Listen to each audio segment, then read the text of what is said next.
Morning, everyone.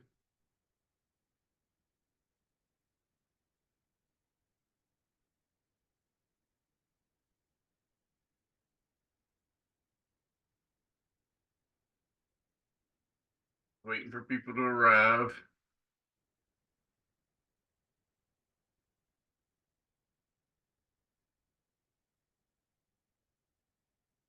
I'll have to get started pretty soon, even if they don't arrive, but that's okay. Actually, I didn't check the roll, so we might actually be literally all the students might be there. So I'm in the process of trying to figure something out. I'm sorry for the delay. I should have had this done this morning, but the power went out at the school, so I was unable to get a lot of stuff done when I got home. It took me a lot longer than I expected, so I had to do some other stuff. Not only that, the mastering physics is not ready yet. So it's actually I made it this weekend, but because of the delays I had this morning, uh, I wasn't able to link it to the course yet. So I'm trying to do that behind the scenes right now while I'm waiting for more people to come in. See what happens here.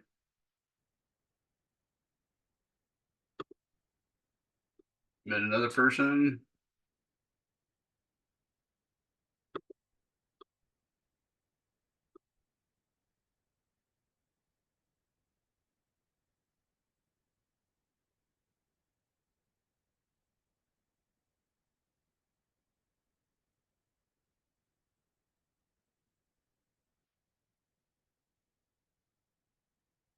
Should be loading up now.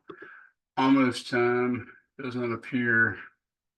Well, I have 5 people in here right now, and I could have sworn we had more than that. So let me double check.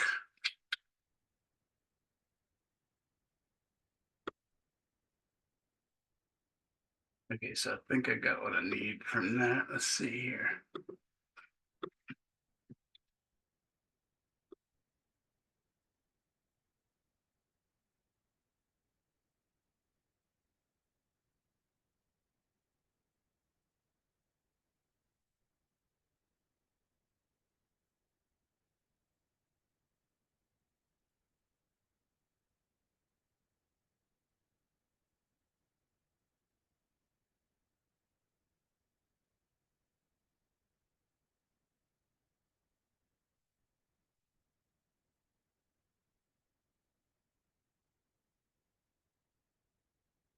While we're sitting here, does anyone have any questions?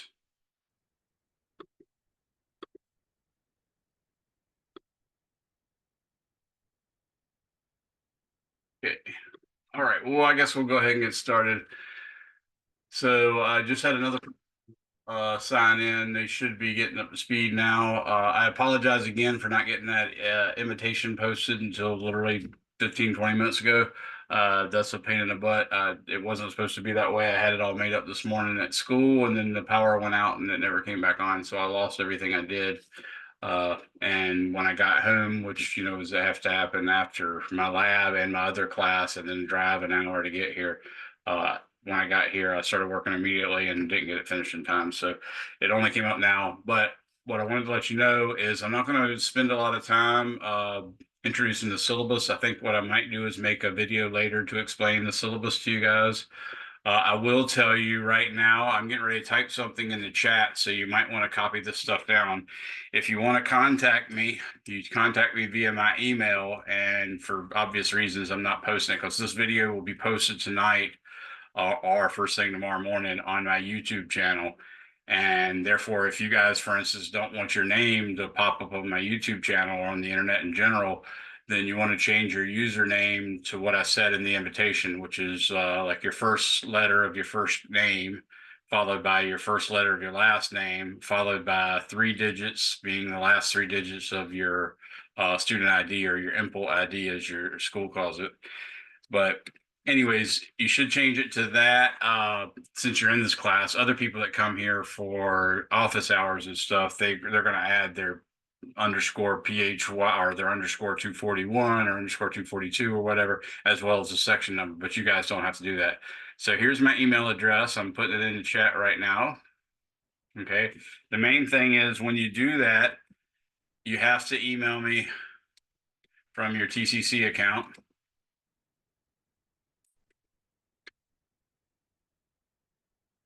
That's one rule. The second rule is the subject line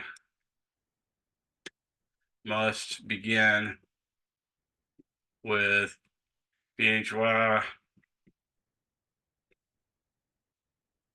like that. Okay, it's got to begin with that. Even if you're replying to an email I sent you, that means you got to click up into the subject line when you hit reply and erase the new subject, which would be RE and whatever subject line I used. You got to erase that and then type in that PHY242, as I said. And then thirdly, you need to include first and last name in the email. Okay, so that's a very important point. That's something I make over and over again when I'm introducing the syllabus. And like I said, you're probably not going to get your email even looked at if you don't do those three things. So please make sure you do that. That being said, I am supposed to make sure I get all of your emails replied to within 20 or within one working day. And to imagine the worst case scenario, one working day, well, worst case, barring like, Thanksgiving or Christmas vacation or something like that. But basically, if you email me at 12:01 a.m., just after it actually became Friday. So if you email me at 12:01 a.m. on Friday, then I'm required to reply to you by, in this case of this weekend, it would be Tuesday by 11:59 p.m. Normally on a weekend, it would be by Monday at 11:59 p.m. But this weekend we have Monday off, so for Memorial Day, so I'd actually be allowed another day. So that's the time frame over which, when you send me an email, before you should expect to hear a response. Some of those responses might be where I email all and just let everybody know the answer to the question. So pay attention to those. Other ones I'll reply directly to you. But if you don't get that response from me, either as an email to all or as an email specifically to you, then I recommend you send me a text message. Okay. So I'm going to put my phone number here. It will be on the syllabus. Okay. But I'm putting it here. And you don't want to call me at that number, because I don't answer phone numbers that I don't recognize. But if you have, for instance, an urgent situation, you're coming in for a face-to-face test and you get in a traffic jam or a fender bender or something like that, that's an urgent issue. Or if something happens while you're trying to take your test or something like that, and you need to get a hold of me immediately, that's another urgent issue. So those times you might want to go ahead and call and just leave a voicemail. That's fine. Otherwise, just send me a text message. But again, when you send a text message, you need to tell me what class you're in, and you need to tell me your first and last name. Just Physics 241 or Physics 242 is not enough, because I have sections of those. So you have to include PHY 242 in the section number. But here's my phone number. And again, just remind you, text that. I don't care if you even text me after hours, because I turn my phone off where I won't even be disturbed by it. So it's okay if you send it 2 in the morning or whatever. It's not a big deal, because I'm not even going to notice. If it's past my bedtime or past the time that I've decided to listen to phone calls, I just won't reply till the next morning. But make sure to include first name, last name, and course number and section number. Okay, so those are all things you need to copy. Make sure you have those. Now, that being said, you also need access to MyLab and Mastering. That's another thing that would be on the syllabus. Again, I'm not trying to cover the whole syllabus, but I am trying to point out the most important things. So by our next meeting, which will be Thursday night at the same time, I expect you all to have logged into MyLab and Mastering and made an account and all that good stuff. If you happen to have had 241 last semester or in the recent past, and you actually use Giancolli's 5th edition of the textbook, then that account should still be active, unless you bought one of those short licenses for like 18 weeks or something. Then you're gonna have to buy another one. But if you didn't, then you should be able to do that with your old username and password. If you forgot your password, you can either get them to reset it, or there might be a way I can do it. I'm not really sure. The main thing is you have to have access to that My lab and mastering, because that's where your homework is. And when you go to do it, I need you to make sure that you have basically access to the site. Now, they'll give you that immediately, and I believe it's for 2 weeks for free as a trial. So if there's any chance that you might not be taking this class or might not be finishing it, then by all means wait for the end of that 2 weeks before you actually break open your access code and put it in. uh, because I'll give you the free 2 weeks or whatever the time period is. So just check on that. Other than that, what you need to make sure you do is if you want the cheapest version possible. So let's say you're really, really on a fixed budget and you're trying to make ends meet. The second cheapest way is to probably buy a binder ready version from the student bookstore, or even just an ebook version with access code from the student bookstore. That's probably the second, or actually that's probably the third and the second cheapest way to actually purchase what you need. The number one cheapest way would probably be you go into my Canvas course and you click on Pearson up in the top left hand side, or you click on chapter 1 homework, or chapter 2 conceptual, or chapter 1 conceptual. Any of those things will immediately lead you to the Pearson site, and that's where you're going to create a username and an account and all that good stuff. And if you have your access code, you can put it in there. But if you don't have one, they give you the option to purchase one, or they give you the option to take a free trial. But if you put in that you want to purchase one, then you can actually buy the access code and the ebook version, which is only available online, of course, but it would be an ebook version, the fifth edition, which is the book we use. And that's the absolute cheapest way you could go. I think I saw yesterday the price was $79.99. To give you some example, uh, the last time we were actually buying books that were new, the books were there was one class that was 225, there was another class that was 275. This one would be 79.99. Of course, that's for the 18-week trial, which if you're in 242, you shouldn't need it more than 18 weeks. That should be fine unless you accidentally don't pass. Okay. So, anyways, that's the cheapest way. And if you still don't like reading an ebook and you'd rather read a hard cover book or an actual physical book, then I would recommend you go out and try to find a used version of the fourth edition or even the third edition. I wouldn't go any further back than that, but I worked on both the third. I think actually I worked on the second edition and the third edition. I don't think I did anything with the fourth edition. I might have. But I know those books pretty well, and they're very, very similar. So it's not that big of a deal. You can still get all the reading material that you need out of there. But problem numbers will be different. Some examples will be different. Some numbers, some sentences will be different. They've gotten rid of a lot of typos. They've added new typos in the fifth edition, so on and so forth. Okay. Other than that stuff, you also need a protractor, a ruler, a pen and pencil, and I would recommend you have graph paper, though that's not required.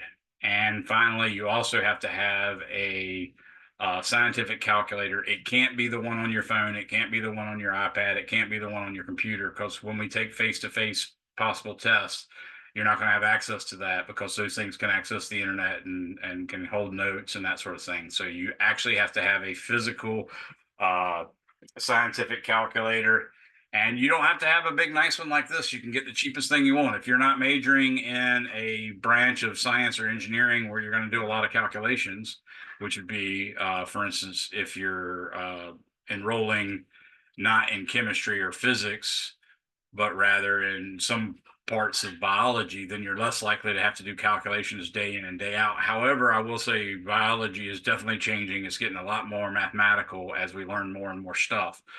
There's people that do computer programming in there. There's people that actually have to do curve fitting, all sorts of stuff. So that will change. But the main thing is, if you're going into a science that doesn't do a lot of calculations, or an engineering that doesn't do a lot of calculations, then you don't really need to have the best of the best calculators, and you might not even know what the best of the best calculator is right now. So just go into somewhere and get the cheapest one you can find.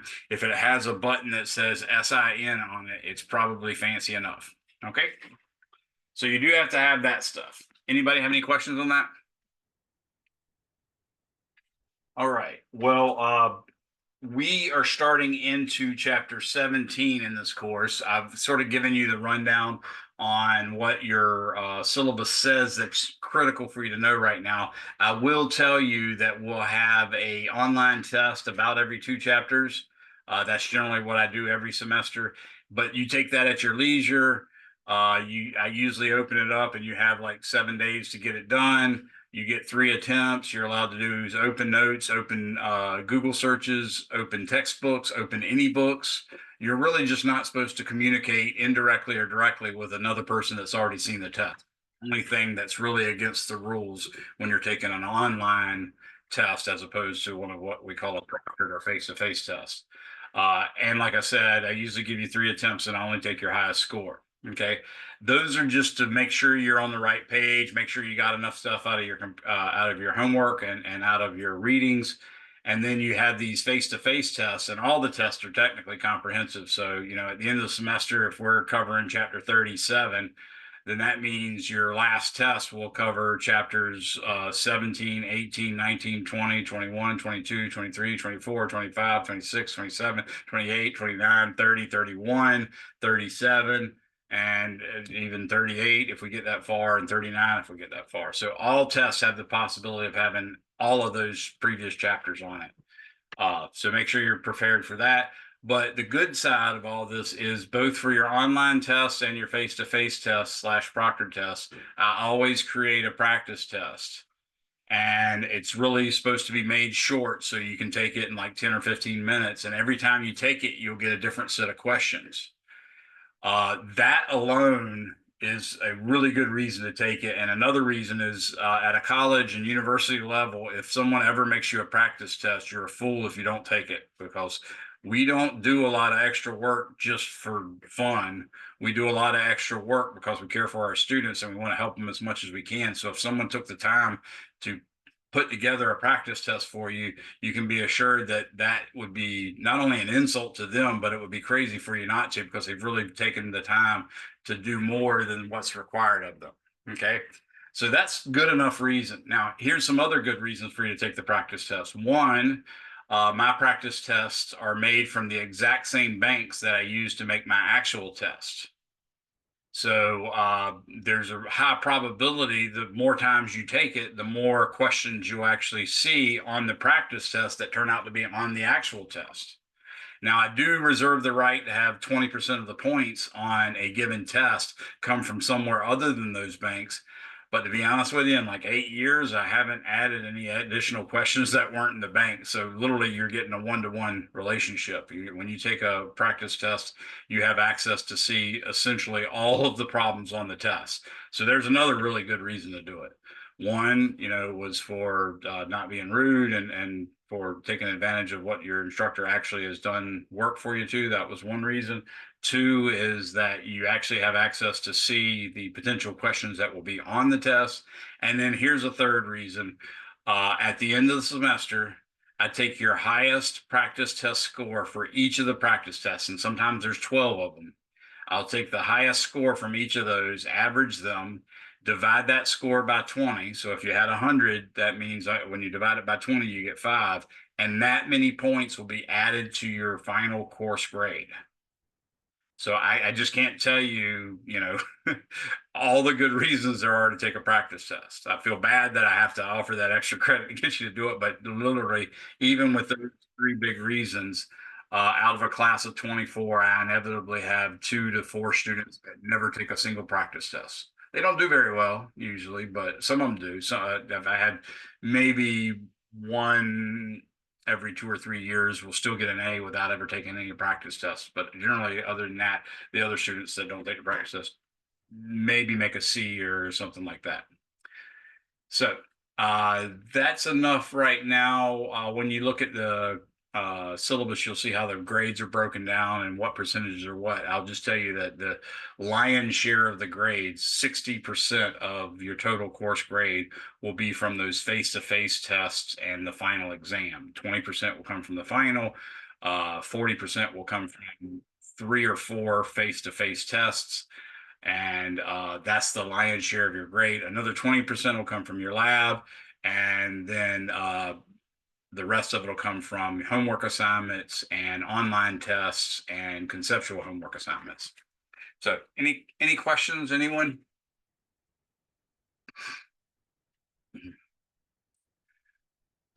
All right, so it looks like we're in a pretty good spot.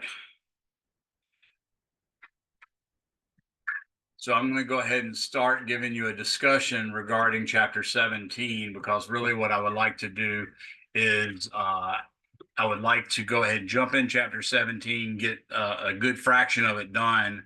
You'll notice in the homework there's definitely chapter 16, which is listed as extra credit, but there might even be 14 and 15 and even 13 as extra credits.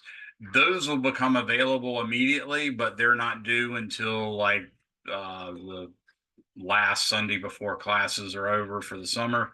But there are extra credits that you're allowed to do.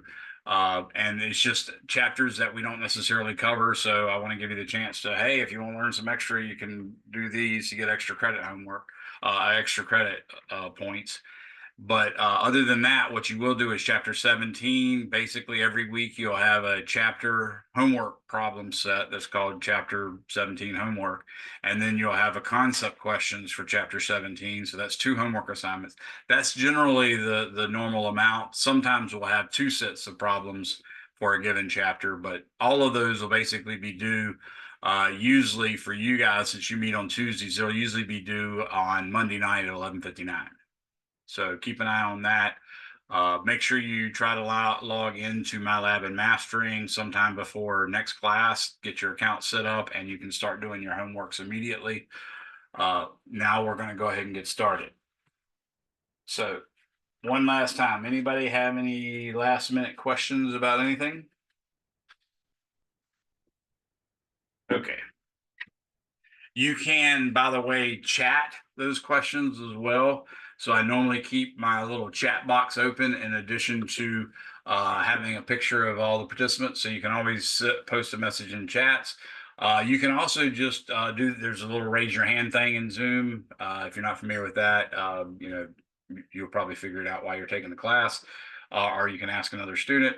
Also, you can just speak up, just say, excuse me, Mr. Younger, I have a question. I don't mind that. That's fine. If it gets too cumbersome, like we're wasting too much time on, being in the weeds or something, then I'll just ask you to hold it to the end of class. By the way, the end of each one of these internet classes is an office hour for all my classes. So you guys could stay on after the 7:50 mark if you have questions. But also that you might run into 241 students, other 242 students, and they might be coming in for that as well. Okay. Yes, someone said just to check, the lecture recordings will be available after. So what normally happens in the summer classes is really tough because the summer classes have 3-hour meetings. So you can imagine that takes a long time to download, upload, convert and all that stuff. So often they don't get posted until the next morning. But yes, I post them on my YouTube channel, and I do so immediately. Whoa, turn my camera on somehow. I do so immediately as soon as I can after it's transferring. So sometimes that's the same night, sometimes that's the next morning, but they will be there. And just so you'll know, the actual notes from tonight will be saved in my Google Docs, which you'll see in Canvas, and it'll have a very specific name. And the name, for instance, I'm getting ready to type this in here, is PHY.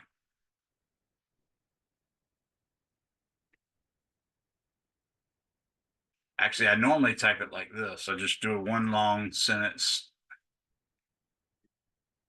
and then I have you'll see it in a second. I know I'm talking like you're looking at it and you're not. I'm sorry. Okay.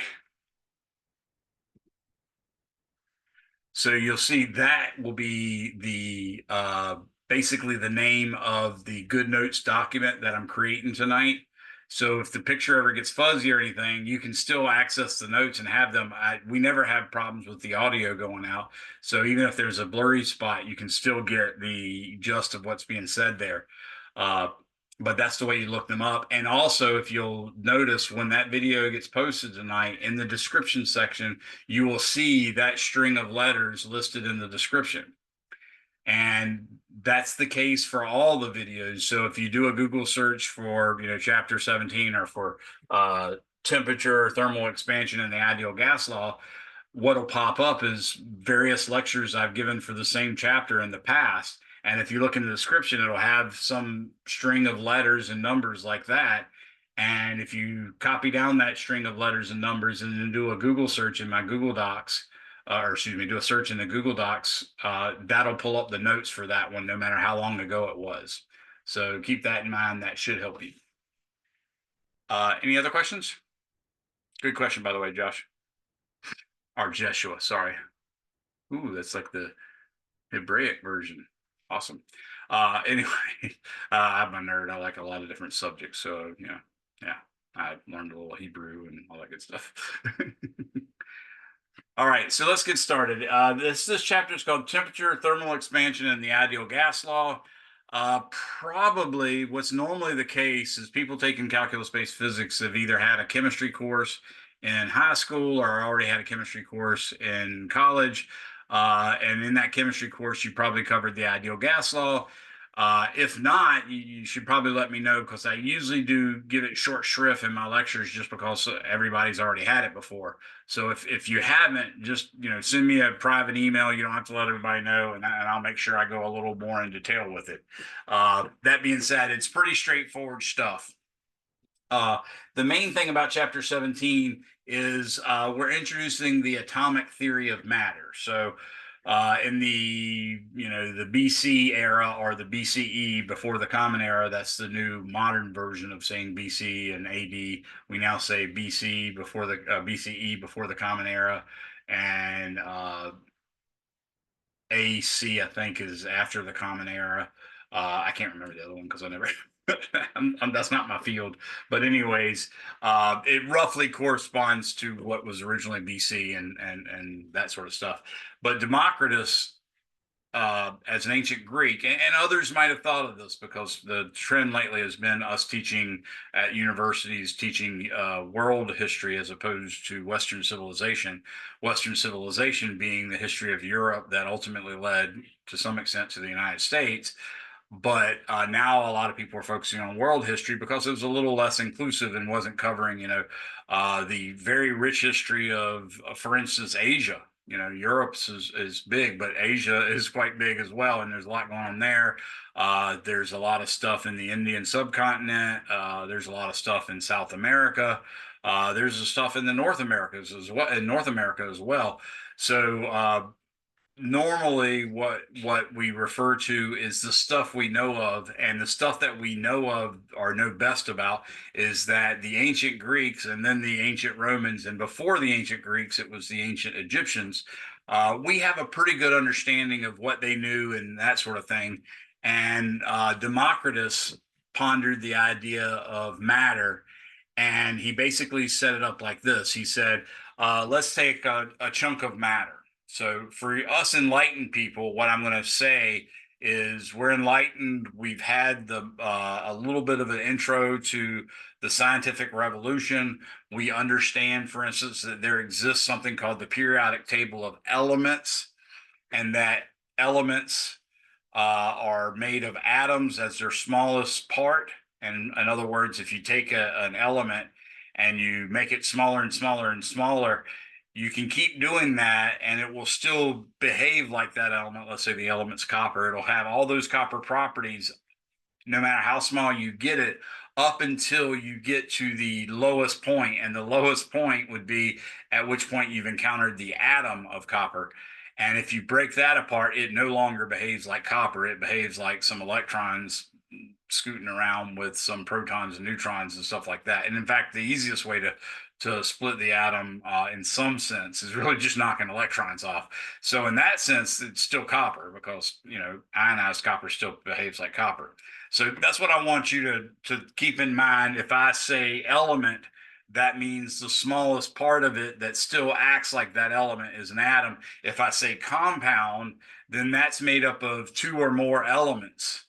For instance, water, H2O, is made of two hydrogens and an oxygen. And if you keep cutting that up to smaller and smaller pieces, you continue to get stuff with the properties of water until you get to the smallest part of that, and that smallest part is called a molecule. And if you break that molecule apart, then it's no longer going to behave like water. It's going to behave like hydrogen and oxygen. Okay. So that's sort of what we're really thinking of in reality. Now let's go back to the ancient Greek idea that Democritus was discussing.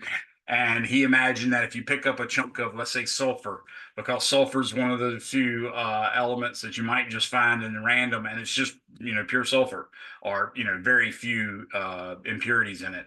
And sulfur is an element, so that works pretty well. So if you picked up a piece of sulfur, Democritus said, there's two options. You can cut that piece of sulfur into two pieces, ditch one of the pieces, take the other piece, cut that in half, ditch one of the pieces, take the other piece, cut that in half, ditch one of the pieces, take the other piece, cut that in half. And you can keep on doing that. And the two options that Democritus realized he would come up with is, one, you could do it forever.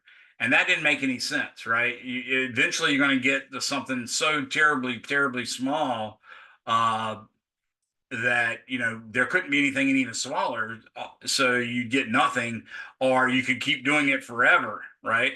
So his two options were, either you're going to split it and you can split it forever, and he said that made no sense. The other option is you're going to split it until you get to some part that was indivisible. And in fact, in ancient Greek, the word tom it means divisible, or able to be cut in half. And then the prefix says not. So when you make up the word atom, you're saying not divisible. And that's where we got the name of the atom, as Democritus suggested that an atom is the smallest indivisible part of matter. Now, again, if you did that with a chunk of ice and kept it cold enough, you would come down not to an atom, but to a molecule. If you did that with an element, you would come down to an atom, and that's fine. But the new version of the word atom is no longer indivisible, because we've actually divided the atom quite easily. We can easily strip electrons off of it. You can do that just by scuffing your feet on the carpet, or rubbing a balloon against your hair, or if you have hair, that is. I don't quite have that many, and it makes me very sad.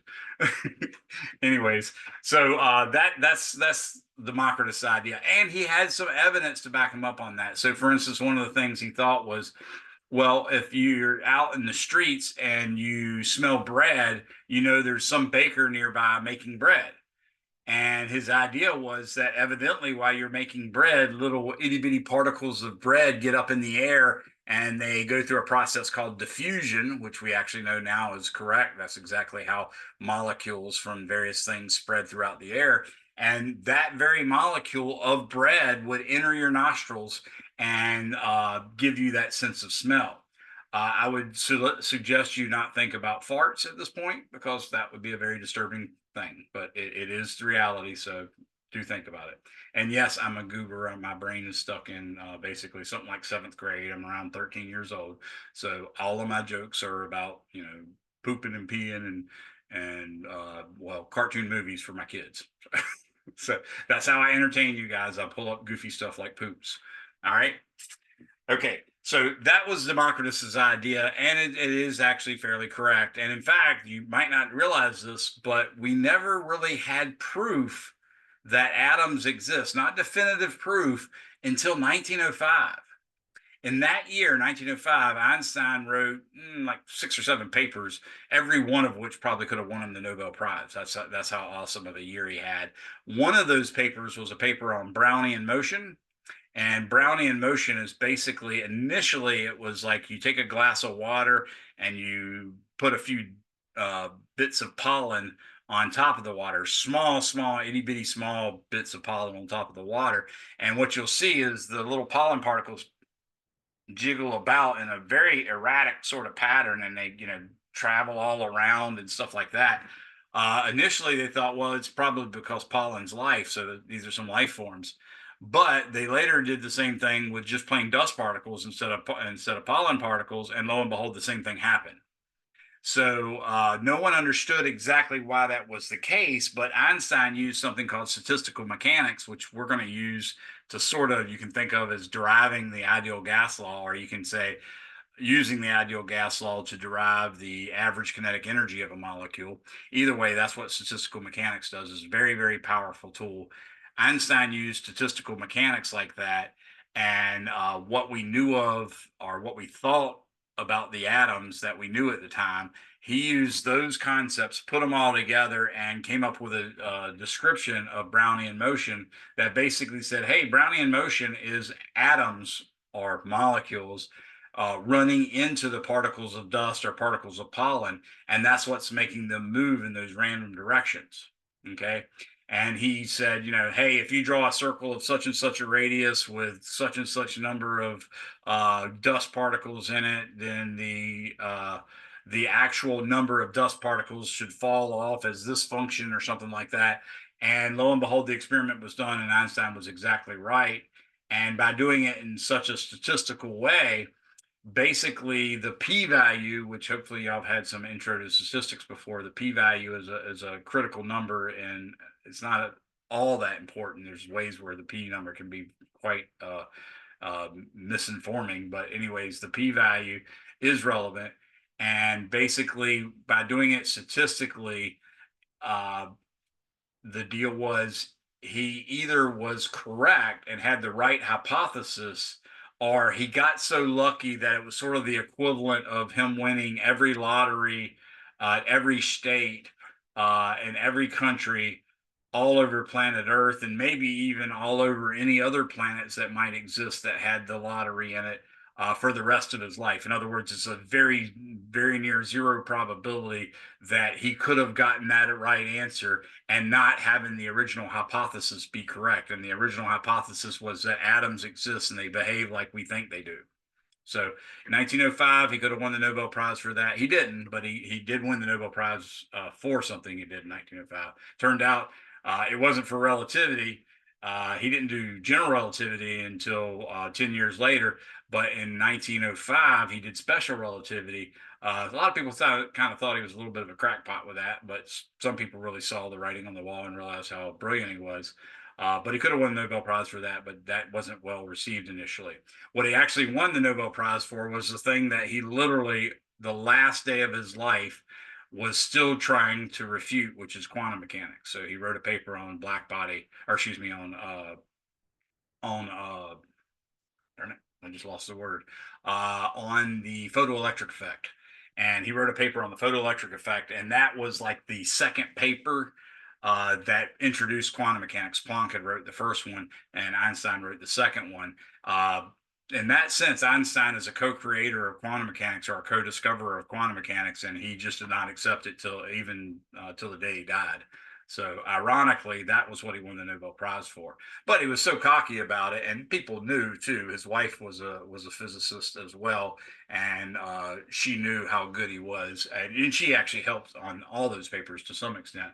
But to give you some idea how cocky he was, him and his wife had grown apart some period of time, and by 1915, roughly, he had gotten quite famous, and he wanted a divorce, and he wanted to move to America. And he really didn't have much money because he was just famous, just barely famous, and not really won any major dough or anything from that. So by putting in general relativity, that's what made him famous. So he tells his wife that if you just let me out of this marriage, I'll go away, and when I win the Nobel Prize, you can have the money. And she took the bet, and of course, ended up getting the money. So today, the money would be on the order of $1 million for each person that won it, or something like $1 to $5 million split up to three people that get it on a given year, something like that. But back then, imagine, it's basically the equivalent of $1 million today. So he gave that to his wife, Maleva Merrick. So that's a nice little backstory. And that also brings us to the point where we say, okay, yeah, we know that atoms exist, right? So Richard Feynman was once asked, imagine that we have a sort of a World War III scenario, or maybe even World War IV, where basically we've destroyed everything. All of our technology's gone. We've killed a huge fraction of everybody on planet Earth. So the brain power that we had is just as largely decimated as all the other folks are.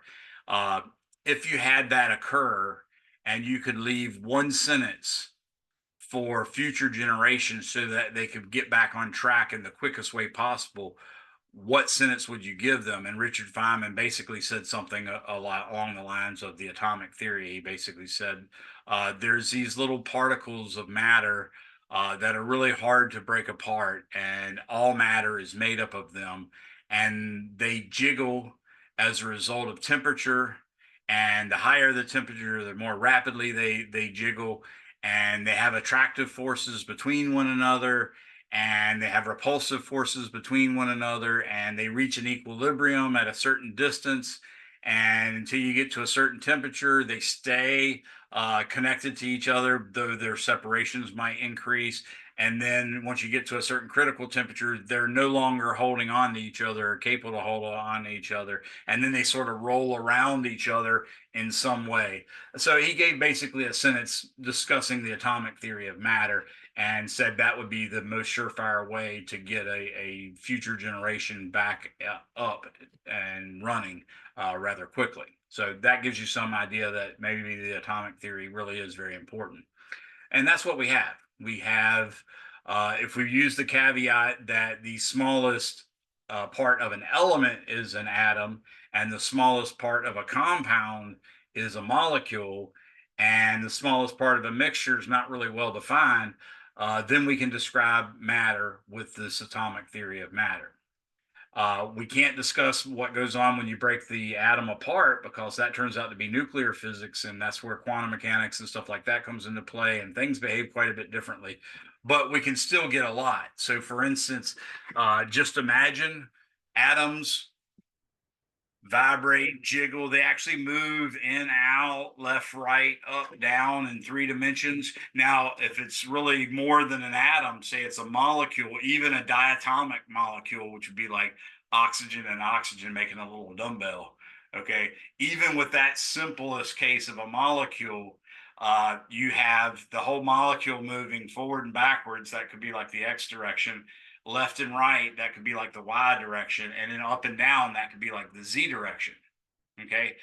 Those particular modes of motion are very important, and they're directly related to temperature. But it turns out that you can also take that little dumbbell and it can rotate this way. Well, that motion, though it is random and it is associated in some sense with temperature and stuff, that motion is not directly related to temperature. So we don't really have any way that that ties into temperature. We know that above certain temperatures it happens, and below certain temperatures it doesn't happen. But other than that, we don't know much. Now, with that little dumbbell, it could rotate about this axis like that, or it could rotate about this axis like that. It can't really rotate about this axis. It can, but imagine you basically have a dumbbell with a bar between it, and the bar is massless. It has 2 balls on the end, but the balls are infinitesimally small. So to rotate them is not really that meaningful. So you really only have 2 modes of operation beyond the what we call translational motion, which is forward, backwards, left, right, up, down. That's the translational motion. Those 3 modes of translational motion turn out to be such that their kinetic energy in those 3 modes of motion is directly proportional to the temperature in the Kelvin system. So literally, if you calculate it, if you took Mr. Younger and say, okay, here's Mr. Younger, we're going to stop time for a second. We know his temperature is 98.6 degrees Fahrenheit. What we're going to do is we're going to go in and we're going to survey every single atom and molecule of Mr. Younger. And in that survey, we're going to ask him, what's your mass and what's your average velocity? That's it, right? And then when that atom says, my mass is such and such, 10 to the negative 27 kilograms, blah, blah, blah, and my average velocity is 542 meters per second, blah, blah, blah. When we're finished with all that, what we're going to do is take and calculate the average kinetic energy of all those atoms and molecules. We're going to do 1/2 times the mass for the first molecule times the square of the velocity for the first molecule, plus 1/2 times the mass of the second atom or molecule times the second atom or molecule's velocity squared. Keep doing all that, and then when it's all done, divide it by the number of them, and that'll give us an average kinetic energy. Well, guess what? If you multiply that number by just the right number, it will turn into 98.6, only it'll be 98.6 in Kelvin as opposed to 98.6 in Fahrenheit. So if you could convert that 98.6 Fahrenheit to the appropriate Kelvin number, that's the number you would get. So that is our fundamental idea of temperature. Temperature is a measure of the average random translational kinetic energy of the atoms or molecules that makes up the object whose temperature you're talking about. Any questions on that? Okay, so from that we can get so much information. For instance, when we use the parts that the atom is made of these positive and negative particles and have attraction to one another and repulsions from one another, you can say, well, there's probably a range where you can bring two atoms or molecules so close together that they actually attract one another enough so that they stay each other's neighbor. That's true. That turns out to be what we have when we have a solid. So, an ice cube, for instance, is little molecules of water close enough to each other that they have some kind of bond so that this molecule is always going to be next to this molecule. Now, they're also going to have another molecule here, maybe, and another molecule here, maybe, and another molecule down here, and another molecule down here, and another molecule up here, and another molecule up here, and so on and so forth. So you get this lattice of molecules. And in fact, if you increase the temperature of it, it's going to make those things jiggle a little more. So that's going to force their equilibrium distance to be a little further away because they have to have enough energy to hold them together.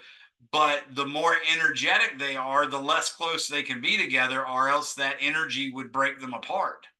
So you can keep doing that and thinking about adding more temperature. And what you see is, oh, I suspect this means that solids expand when temperature increases. And lo and behold, that's exactly one of the physics principles we get. That's why we have cracks in sidewalks. That's why we have, when we're driving over a bridge, that's why we hear thump, thump, thump, thump, thump, thump. Because basically they've got these giant sheets of concrete and asphalt and steel and all this stuff that makes a single pad, if you will, of a bridge. And when they stick that on top of whatever's holding it apart, then they have another one next to it. If they put that there and then leave no gap between it and the ones next to it, when the weather changes and it gets really hot, that pad of concrete and asphalt and steel is going to expand and push against the adjacent pieces. That could cause it to crack, or it could cause the others to crack. It could even cause them to pop up, and you know that's a little less than optimal to be driving over a bridge, and all of a sudden two pads that were flat become a ramp for you to jump over. You don't want that, right? So there's a prediction that the atomic theory of matter allowed us to make, and then we just matter of doing some experiments to determine what factors it depends on. We know it depends on temperature, but for instance, does copper expand more for a 1 Celsius degree change in temperature than aluminum does? I don't know. But that's an experiment we can do. Well, what about carbon as opposed to copper or aluminum? No, I don't know. We can do an experiment with that, so on and so forth. Does that make sense? So that's some of the stuff you can get. Now that we have that in mind, I'm going to take you back to the idea of the periodic table. And what we're going to do is we're going to introduce a new unit of mass that allows us to more easily measure and talk about the mass of something like an atom. Okay. Because we're used to using grams or kilograms, and we pretty much don't use grams because they're too light, so we pretty much use kilograms. Well, guess what? A gram is way too heavy when we start talking about atoms. So what we ultimately use is something called the unified atomic mass unit, and that's what I'm going to introduce now. So I'm going to share my screen and pray that it works. So I'm sharing my screen with my iPad. Now I've got to turn on my iPad. And now what's going to happen, even though I've done this a million times before, is this is going to, okay, maybe it's not going to do this at all. There we go. it's going to tell me that I have to download something that I've already downloaded 1,000 times, but that's okay. I have to do it about once a week. So it looks like it's loading up now. Nope, I did not have to download anything. This is an amazing day, everyone. So now we're looking at this. I'm going to say we're in chapter 17. I write in cursive. That's the fastest way to write. Sometimes I'll write in all caps or what we call small caps. So the first letter will be a big capital and all the others will be capitals. But I do revert back and forth between those. So this is chapter 17. And what we have is 1U, which equals 1 unified atomic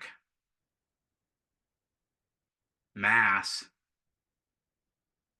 unit. Okay, that's the unit we're going to use. And I will tell you that that's equivalent to 1.6605 times 10 to the negative 27 kilograms. Okay, that's what the unit is. If you have the front and back covers of the physical textbook, specifically the hardcover or the paperback one, what you will see is that that number actually has quite a few more digits. In fact, I'm looking in the front cover of the 4th edition of the book, and it says the number is 1.660538,782. So 1.660538, and I think it was 172. I'm usually pretty good at memorizing numbers and stuff. 538,782 times 10 to the negative 27 kilograms. So that's sort of the best that we know to date. In fact, your book author actually puts a parenthesis after the 2 and then puts 2 digits in there and then another parenthesis. And I think that's supposed to represent the largest and smallest those last 2 numbers could be. So like it'd be 782, and then what he writes right after the 82 is 83. So he'll put 83. So basically somewhere between 82 and 83. I think that's what it means.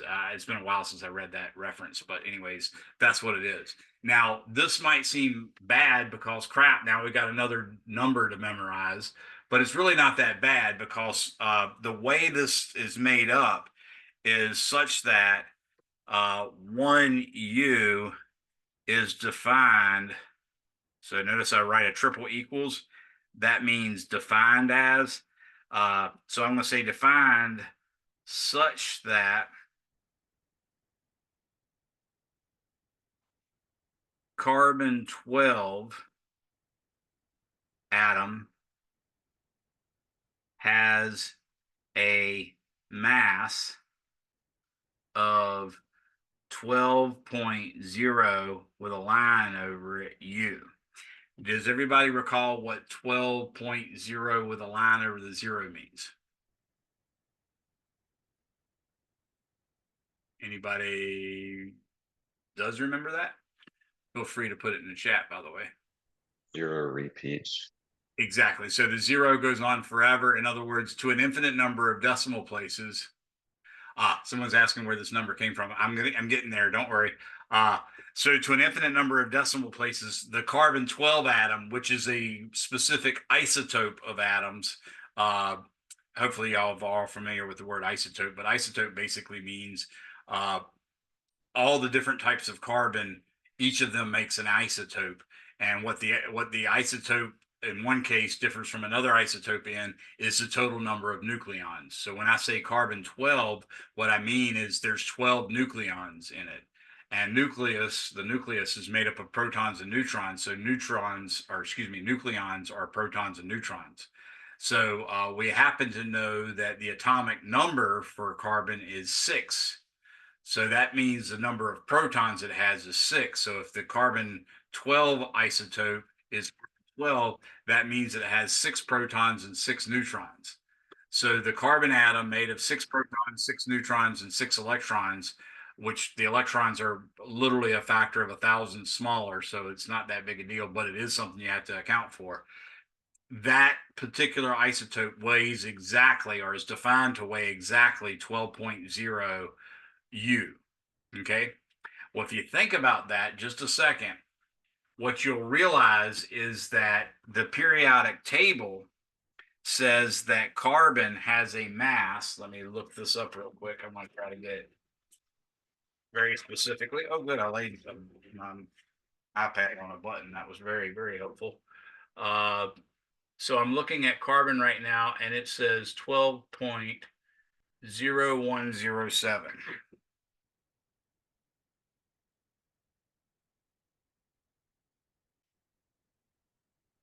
From the periodic table. Does anybody recall from your days in chemistry what units you would put on that 12.0107?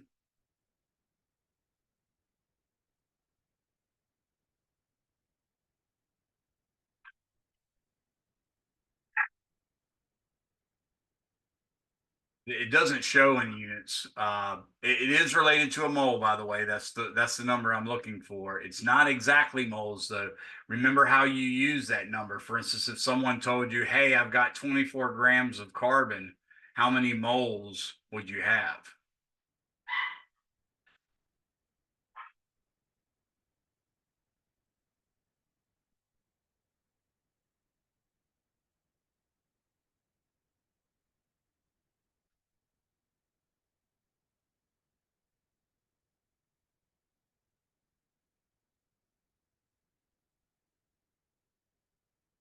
I'm giving you the time to think about it. I'm not just writing here.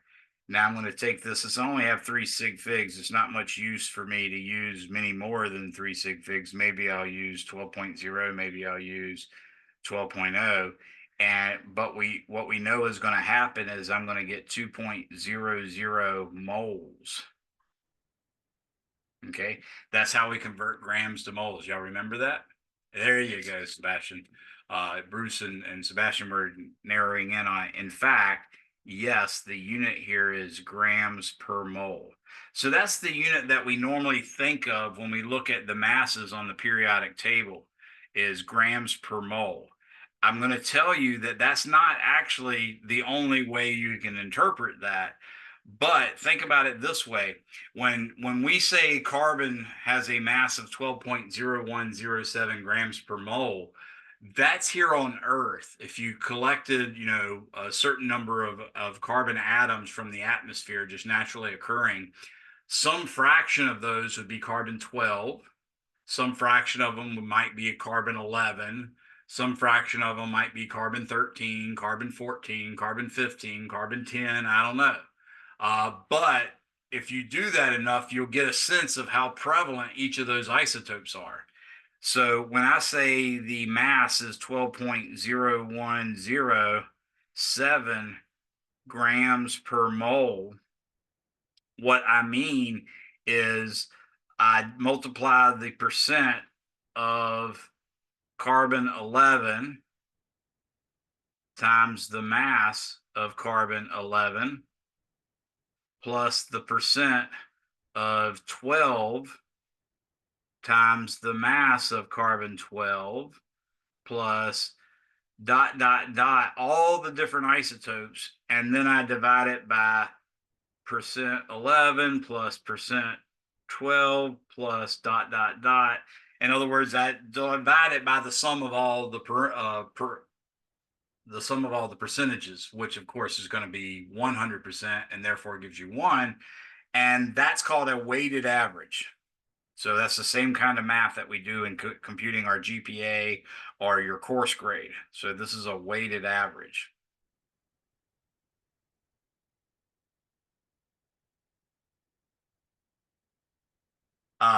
That's where that 12.01 number come from. So if you were actually to weigh just the carbon 12, it would weigh 12 exactly. But if you think about this now and realize carbon has a mass of 12.0107 grams per mole with all the various ratios in it, then what that means is 1 mole, which is Avogadro's number of atoms, has a mass of 12.01 grams. Does that make sense? Avogadro's number of carbon atoms weighs 12.0107 grams. Now, if I were to tell you that I can also write that number as 12.0107 U, then I think you'd realize that the U, so when I write a double arrow like that, that means implies. I think you can make this difficult but logical leap to realize if 12.0107 grams per mole is equal to 12.0107 U, meaning that's the mass of a single atom. That's another way of interpreting the periodic table. Then I think you see that evidently 1U is equal to 1 over Avogadro's number. And of course, Avogadro's number is equal to 6.022. I'm going to use our textbook again to get a really good version of Avogadro's number. And of course, I'm going to get one with a bunch of digits. And to that end, Avogadro's number is 6.022. 14179.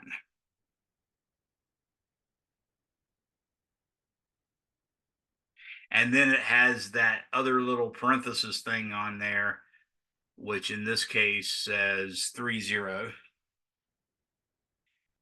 times 10 to the negative 27th. Excuse me, 10 to the positive 23rd. And usually the units for that are listed as mole to the negative 1 power. So that is what Avogadro's number is. Are y'all putting together how a carbon 12 atom weighing 12U, but a mole of carbon 12 atoms weighing 12 grams per mole should let you see that U is really 1 over Avogadro's number. So those of you who have your calculator already, go ahead and take that version of Avogadro's number and invert it. So let's calculate what 1 over Avogadro's number is.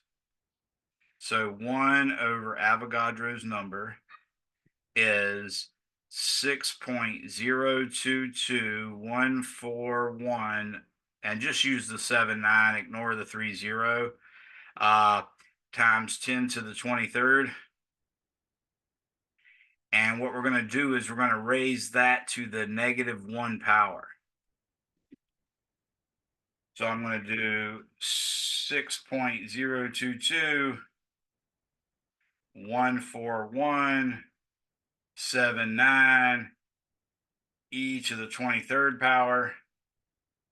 Now I'm going to raise that to the negative 1 power, and that gives me 1.660. And then the next digits are 538 and then 78 times 10. Now check this part out. 10 to the negative 24. Now, does anybody have any idea why it came out right, except it came out as 10 to the negative 24 as opposed to 10 to the negative 27? Can you guess what that is due to? I'm just not really grand. Exactly. Well, it's actually grams being converted to kilograms. I thought I heard you say milligram, but you probably did say kilogram. Now that I think of it, they sound a lot alike. But yeah, if you go ahead and realize that is it in grams, then you can get this number when you convert it to kilograms. Okay. So no, you don't have to memorize another number. You already know Avogadro's number. Avogadro's number, you take the reciprocal of that and then divide it by 1,000, and that'll give you the atomic mass unit, the unified atomic mass unit. Any questions on that one? So now let's use that to solve an actual problem. After this, I'll give you a little break. So let's say example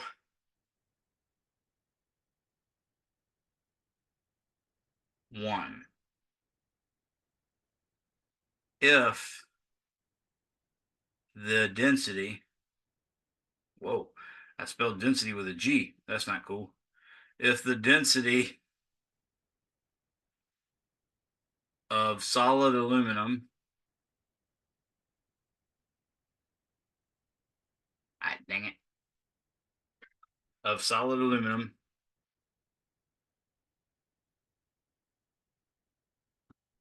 is 2.7 times 10 to the third kilograms per cubic meter, and its atomic mass is, now I'm going to look in my periodic table again to find out what aluminum weighs.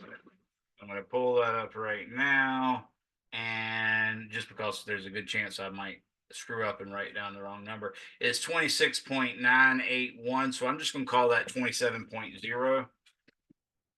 So let's call this is 27U.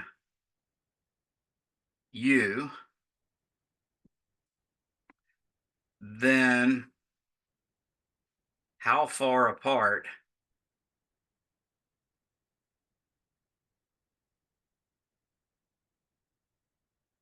are the atoms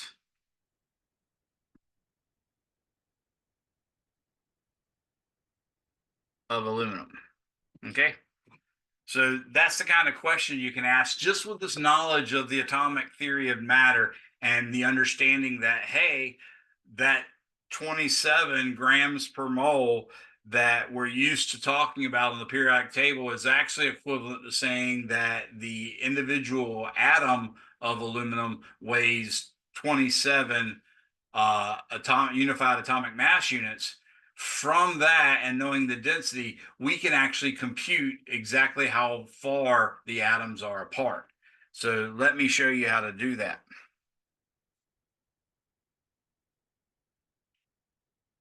So what I want you to imagine is think about, for instance, the density of aluminum. So the density of aluminum is equal to 2.7 times 10 to the third kilograms per cubic meter.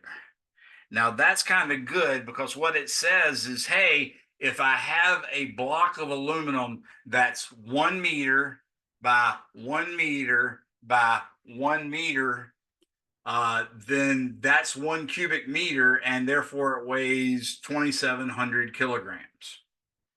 So I can say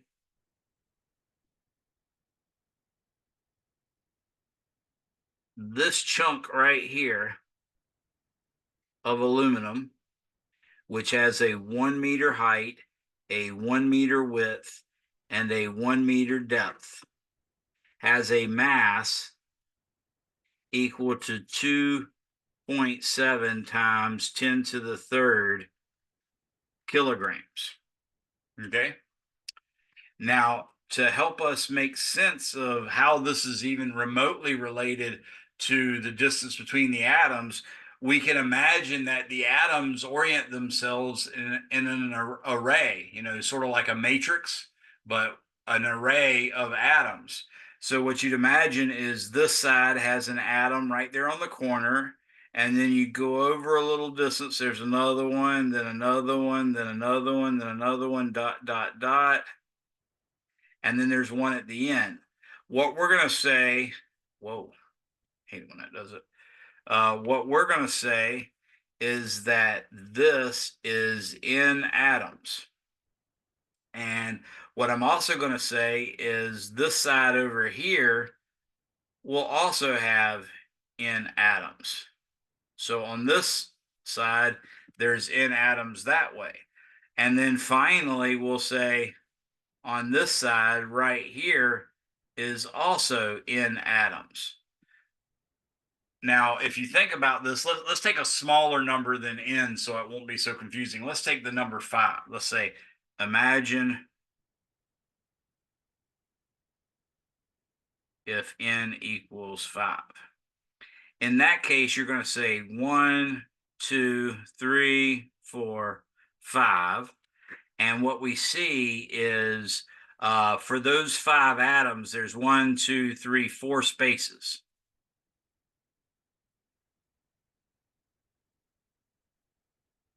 There's one there, there, there, there, right? Now there's also 1, 2, 3, 4, 5 that way.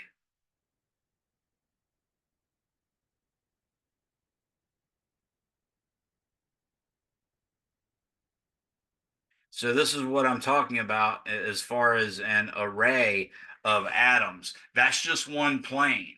Now, if you're inside the solid, that plane will have a mirror copy of it right in front of it, about the same distance from that plane as one atom is from another.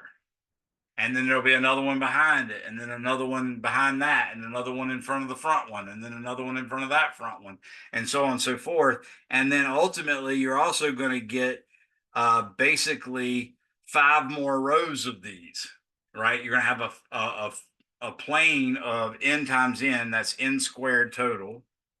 So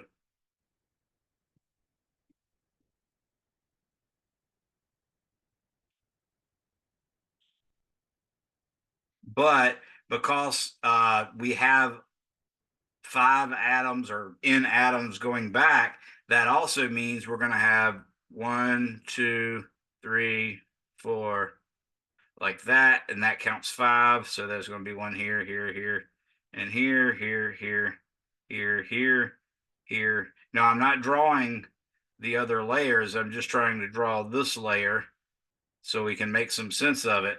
But that's basically what it looks like. So this will be a total of n cubed atoms in that 1 cubic meter block. Okay. So what you can sort of think of is 1 meter is equal to, notice we're treating the atoms as if they're point particles. Okay. So those are just little purple dots I drew. The number of spaces between them, if you add those up, assuming again that the atoms are point particles, then the number of spaces, if you take that number of spaces and multiply it by the length of a space, then you'll get the whole length of a side. So what that means is, let's call that space, let's say length is equal to L. Then what we're going to say is there's n minus 1 times L is what 1 meter would equal. Now, if we're really dealing with a 1 meter by 1 meter by 1 meter cube, would you say n is a large number or a small number?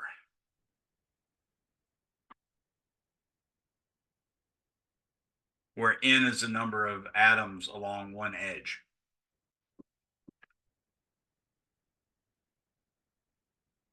Yes, it's a large number. Okay, so n minus 1 and n are essentially the same thing. N is a very large number So n minus 1 is approximately equal to just n. So what we can say is, therefore, 1 meter is basically n times L.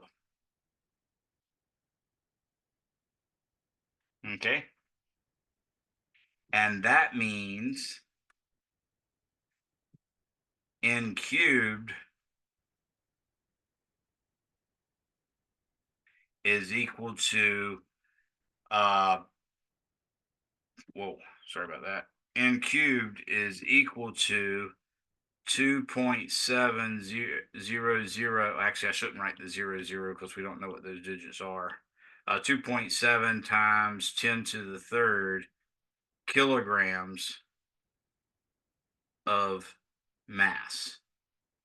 In other words, we decided that a 1 meter by 1 meter by 1 meter cube would have n cubed atoms in it, and that 1 meter by 1 meter by 1 meter cube weighs 2.7 times 10 to the third kilograms. So we know that n cubed is in fact the number of atoms. And in some sense, if you took the number of atoms and multiplied it by the mass per atom, you should actually get the number of, or excuse me, if you took the mass of the whole block and divide it by the mass per atom, you should get the total number of atoms. So we can say n cubed is equal to 2.7 times 10 to the third kilograms. And then we divide that by 27 U. Okay. And I'll call that, instead of calling it 27U, I'll call it 27U per atom. And that'll make the math work out a little neater so that we'll see that it's actually doing. Do y'all think it's reasonable for me to say 27U is 27U per atom? Does that make sense? Because of that, hopefully it did make sense. Because of that making sense, all I have to do now to get a pure number is make sure I convert that U to kilograms. And what I know is 1 U is equal to 1.660 times 10 to the 27th, negative 27th kilograms. Okay. Actually, that did not turn out very good. Let's regroup. Let me change this to black so we can see.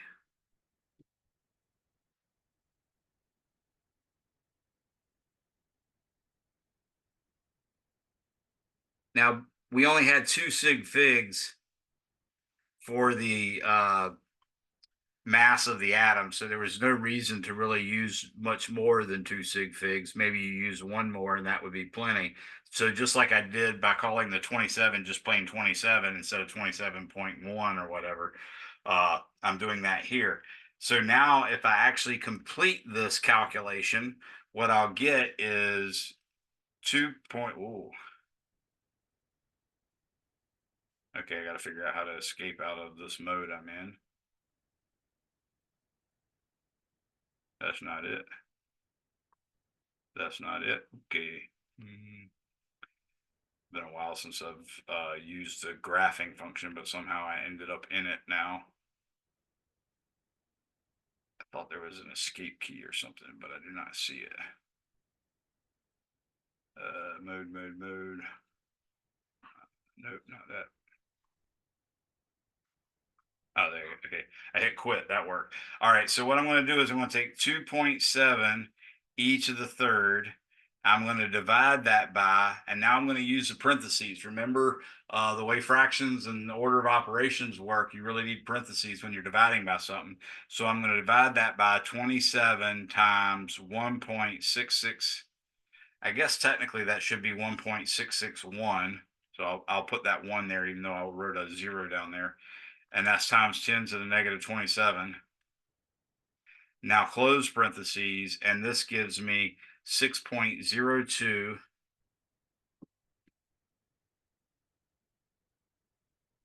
times 10 to the 28th atoms. And that's because notice a U per atom, the U cancels out and becomes a kilogram per atom. And then you divide kilograms by kilograms per atom, and that just gives you the number of atoms. So the number of atoms is 6.02 times 10 to the 8.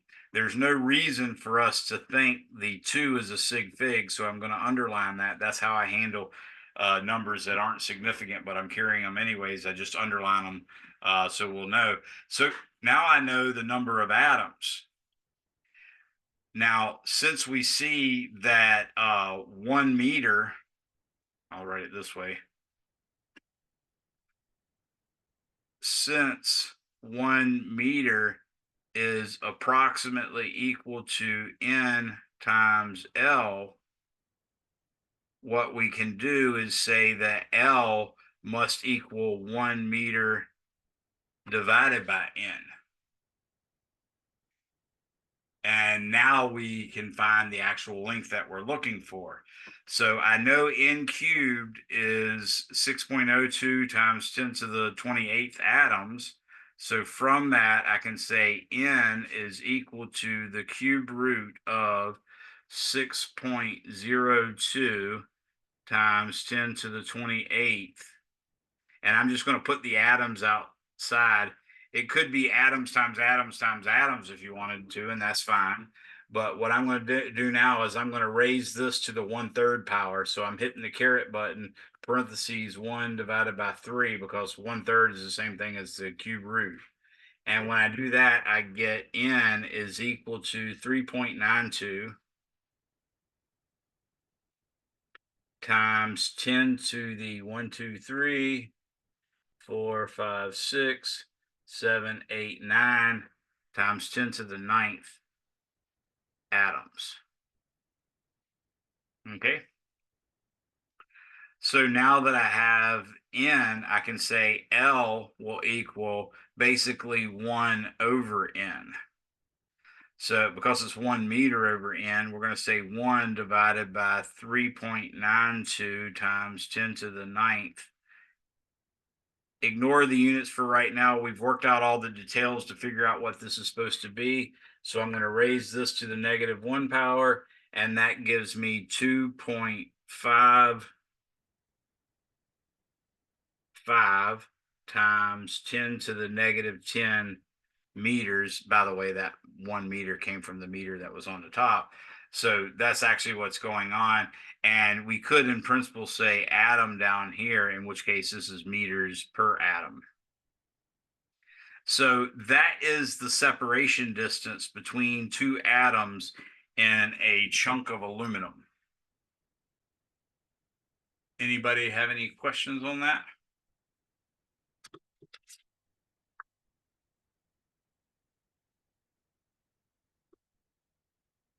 So that's one of the, many, many things we can do now that we have a sense of exactly what an atom is, what a molecule is, and how they work, and that sort of stuff. It might be useful from an extra credit standpoint, for instance.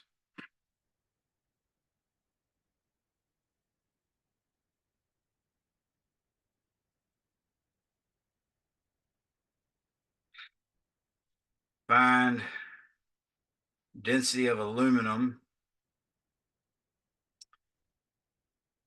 at, or let's say, in the liquid state.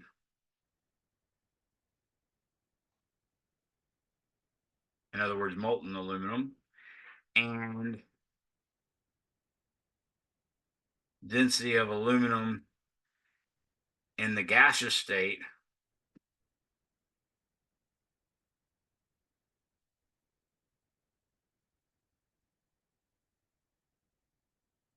And then find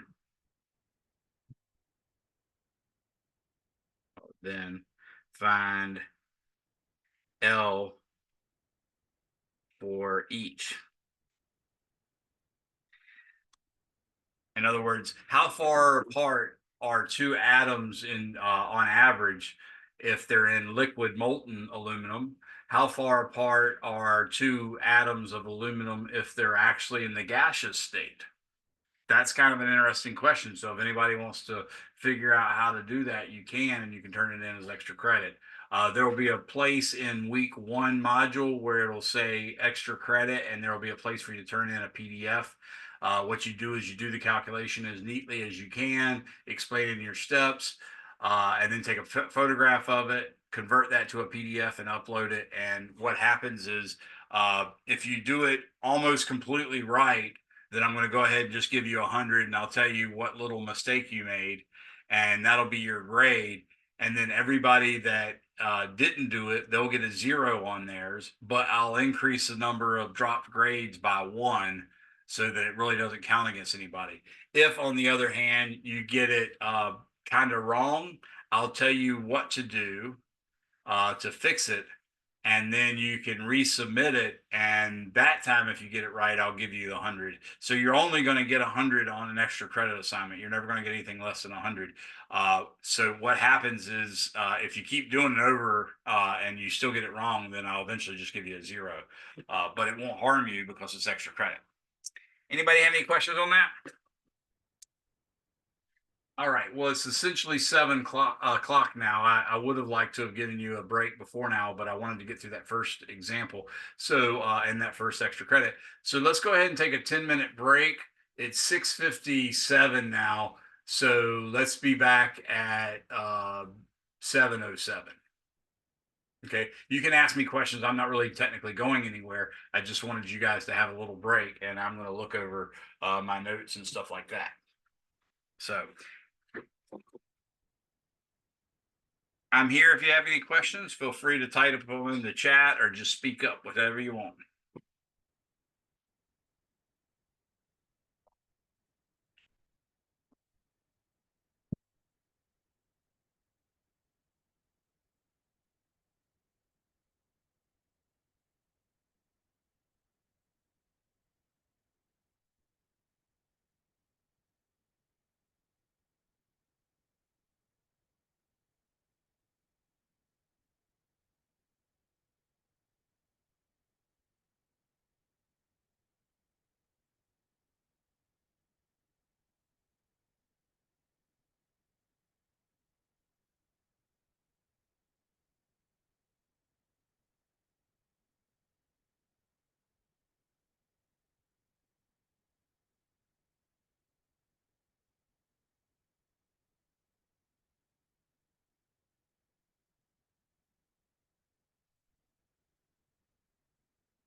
Doing pretty good on the T. Thank you.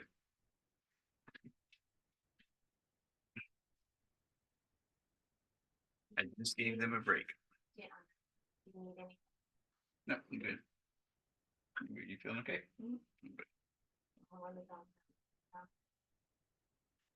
Okay. We'll make sure I'm gonna go on breaks.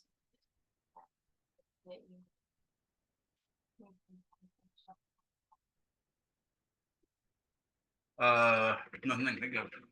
Oh, thank you, babe.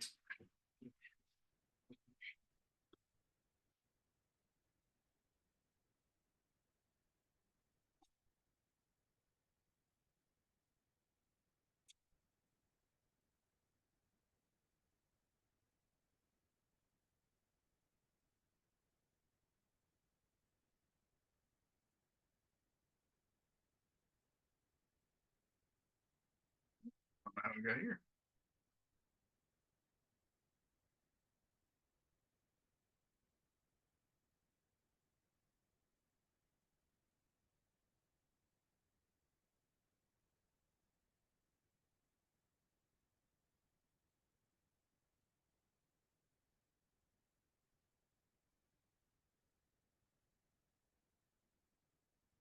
Yeah, I'm gonna step away a second. I'll be right back, folks.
Still no questions? No questions?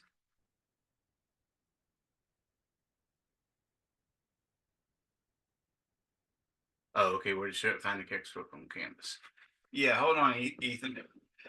It's a little more difficult. It might not even be available yet. It depends. I actually created your mastering course this weekend, but when I try to connect it, it made me make another one. So that's actually taking a little bit of extra time. So let me stop sharing, and what I'll do is I'll show you on a different window where that should be. I think this will work. So let me share screen now, but using something different. I'm going to share screen only instead of my iPad. I'm going to share this screen. So y'all should be seeing our Canvas course right now. There's 242 N01C. So we are in fact seeing that. What you want to do is you can either go like down here. By the way, this is practice that doesn't count, doesn't give you extra credit or anything like that. I don't even know why this one's in there. That needs to go away. Anyways, what happens is when you take the practice test a bunch of times, once you get 100, there's really no need to take it over again. You might find that chapter, for instance, 17 is easy, but chapter 18 is hard. So from that point on, just start doing chapter 18 practice once you've got your 100, because that'll allow you to focus just on chapter 18. But that's why these chapter practices are there. And I don't even look at those for anything. This is where your practice test will be. This shouldn't be here at all. Get rid of that one. But if I go down here to module 1 for week 1, there's week 0. And here's week 1, May 21 to May 27th. You can click on chapter 17 conceptual or chapter 17 homework, or you can click up here on Pearson. And again, I have no idea why it says Nova there, but the main thing is either this chapter homework, this chapter homework, this chapter homework, any chapter homework that you see from Pearson will take you there, or this will take you there. So let's try the Pearson. When I click on Pearson, it says open my lab and mastering. When you click that, this is where it's going to ask you to, for instance, put in your access code or purchase an access code or try a weekly trial or a 2-week trial or something like that. The main thing, though, is once you get all that done and you have your password and your username and all that, then you can access the text by right over here on the left-hand side. It says Pearson eText. And then you click on open my textbook, which gives you like 84,000 tabs, which is always great to have a 100 million tabs open on your browser. That's me being a smart aleck. But here it is. Need Pearson access? Buy now. Have an access code? Start here. So it's almost ready. It's just not ready to show me the book yet. But in your case, you'll have that and it'll be done. I don't know. It's never come to this when I tried to show it for students, but that's probably because of the delay I had due to the power outage this morning. But that's where you'll find it, everybody. I'm going to leave that closed. What you can do, let's see. Another thing you can do is instead of clicking on Open My Lab and Mastering, you can go down here and click More. And right here is a Pearson e-text. Let's see what happens when I do that. Probably do the same thing.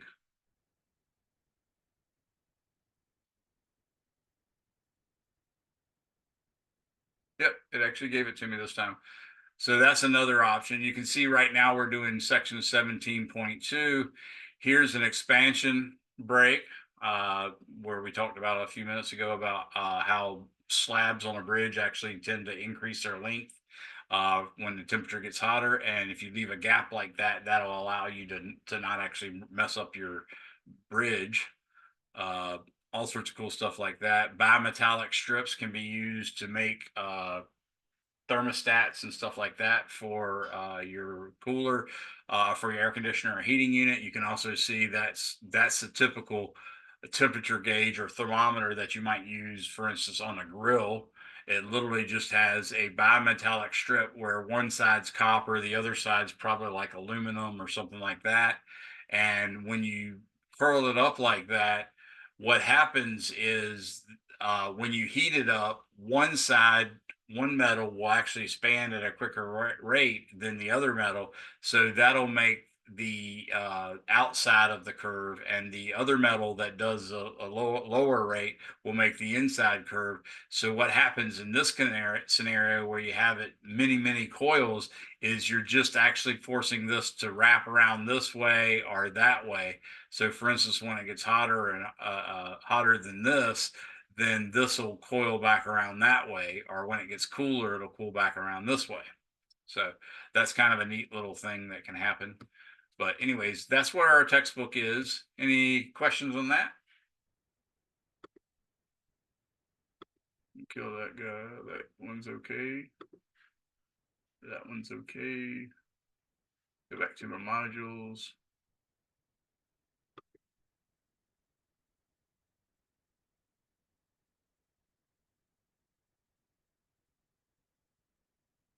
I'm gonna get rid of this. Actually, I'll just get rid of the whole thing here.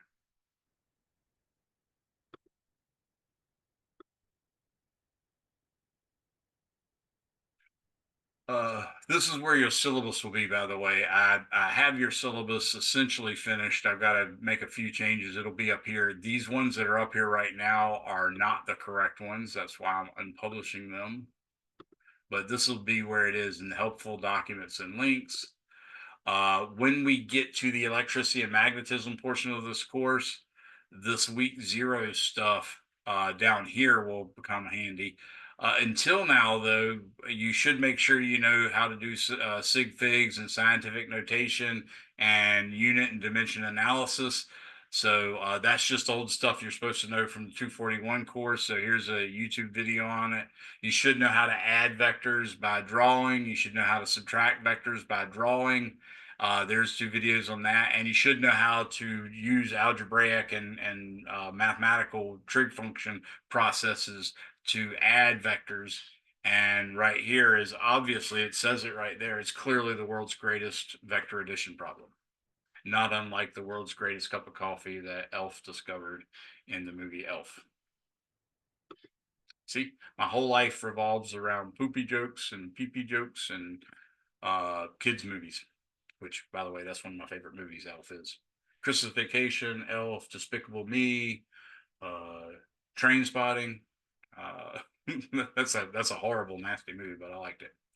So, anyways, let me stop sharing the screen now, and we're now back to time to get together again. So, does anybody have any questions? While if any of you left, you might have noticed Ethan asked a question about where you could find the book. That allowed me to go over and show you that in Canvas. So make sure you guys check that out.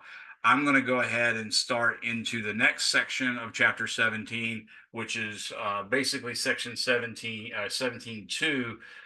which is called temperature and thermometers. So it turns out if you find any physical parameter that varies according to temperature in a identifiable and repeatable way, then you can use that to make a thermometer.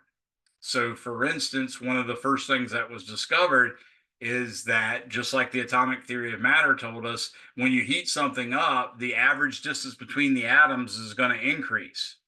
So it turns out that at least for fairly small changes in length and fairly small changes in temperature, you get a directly proportional relationship between the lengthening of the object and the changing of the temperature. If you have to go over too large a range, it might not be so linear, but at least for a large majority of the problems that you solve, unless you're going from a temperature of like -20 Celsius to positive 110 Celsius, that's not a easy, that's not a good calculation to do that way. If you're going from -40 to -35, then what you do is look up the coefficient of linear expansion for that particular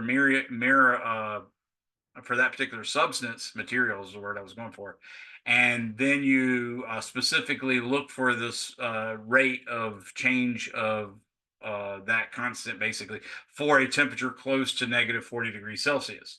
The ideal scenario, since you're going from -40 to -35, would be like a -37. That would be wonderful, or -37.5. You're probably not going to find it, but that's a good estimate.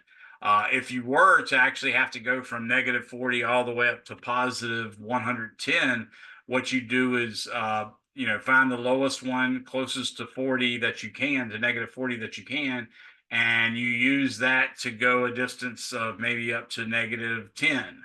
And then you find another one that's close to -10, and you use that to go from, say, -10 to +10. And then you look for another one that's maybe close to 20, and you use that to go from +10 to 30. And then again, keep on doing that until you get to basically to the end of the range. And what you'll have is several steps used to calculate the total change. So if you actually have to calculate the change in length of an object over a large temperature range, that's the way you go about doing it for best results. Okay.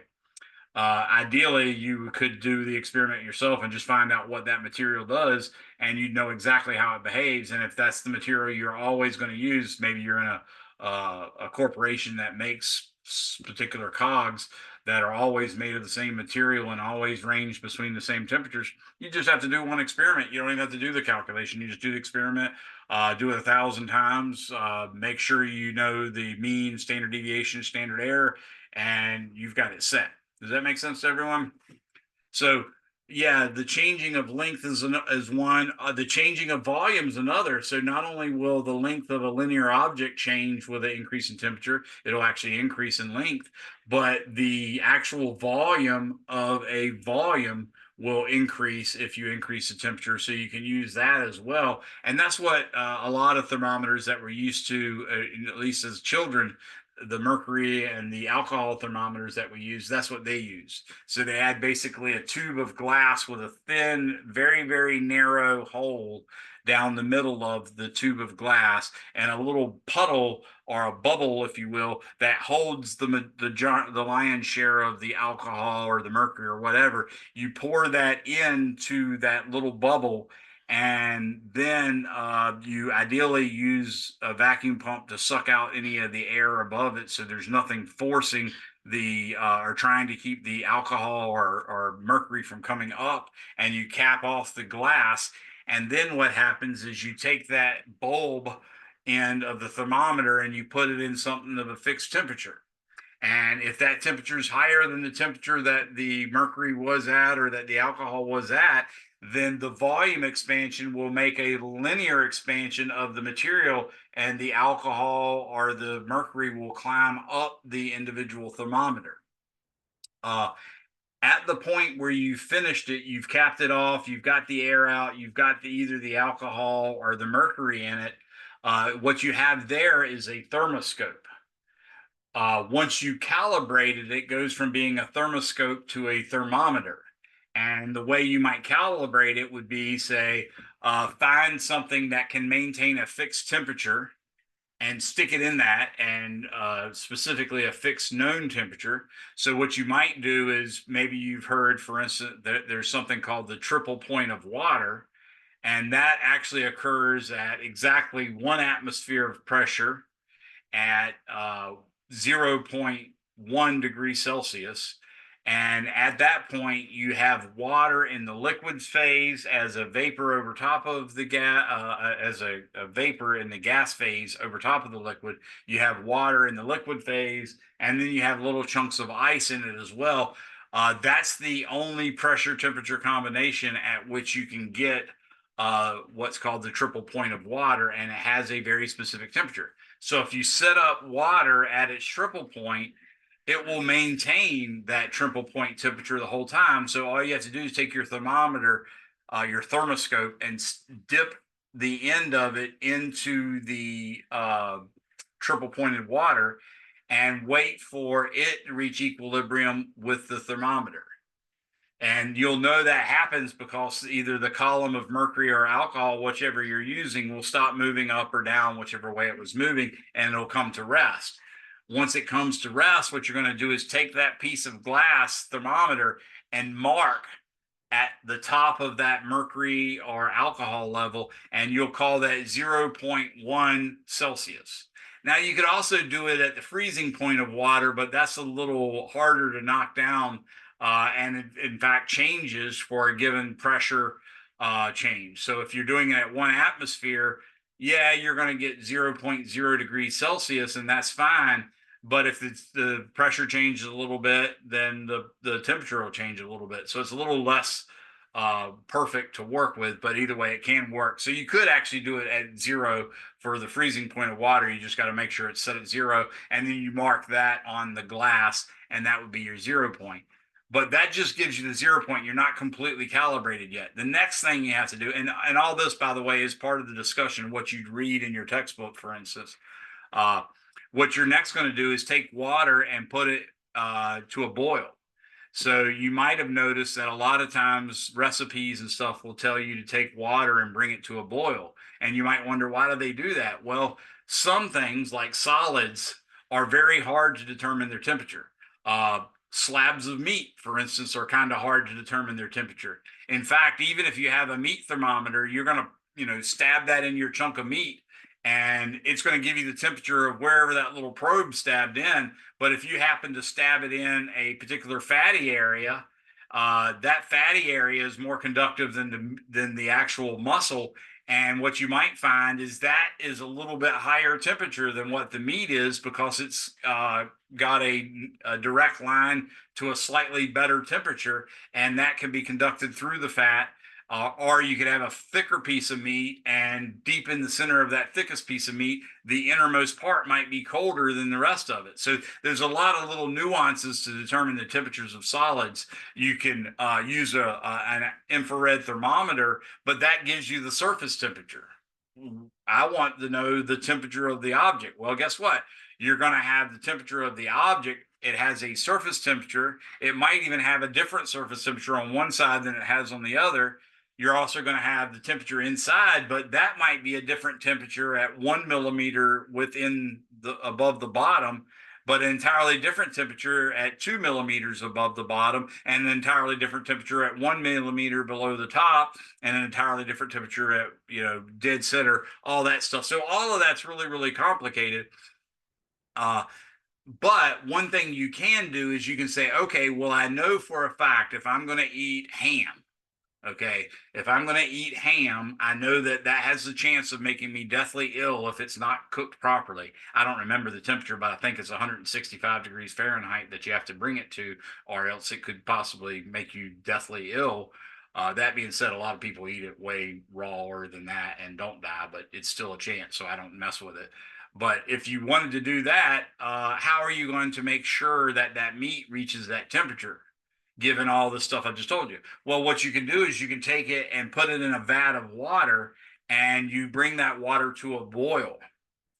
And as long as the water's boiling, until all the water's boiled away, we know from science that water or any liquid in the process of changing state from the liquid state to the gaseous state stays a fixed temperature until that entire liquid has converted itself from the liquid state to the gaseous state.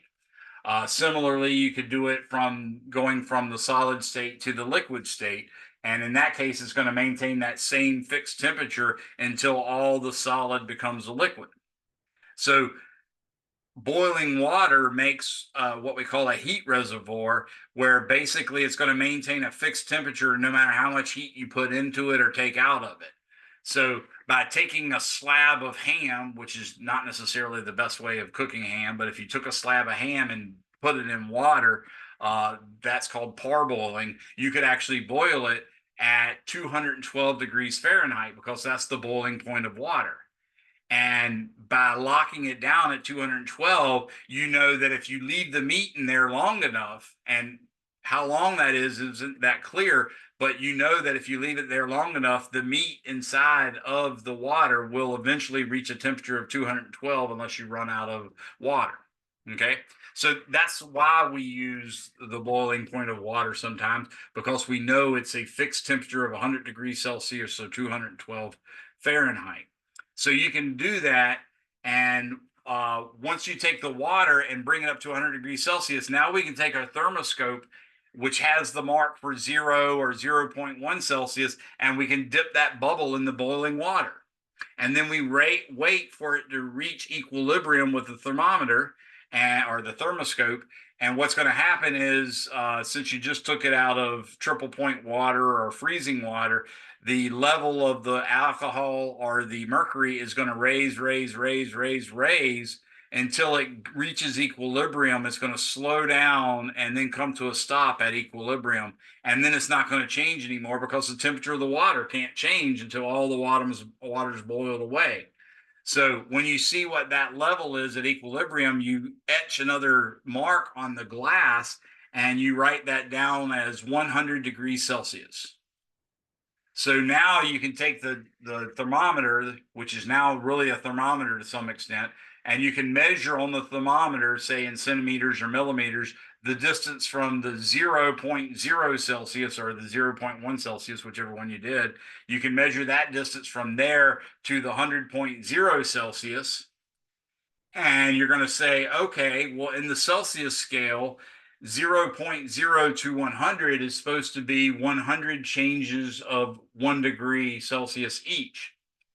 So you take that distance in millimeters, you divide it by 100, and that actually tells you the distance that one change of 1 Celsius degree would be, and you could put a mark for each of those, and it would be completely calibrated.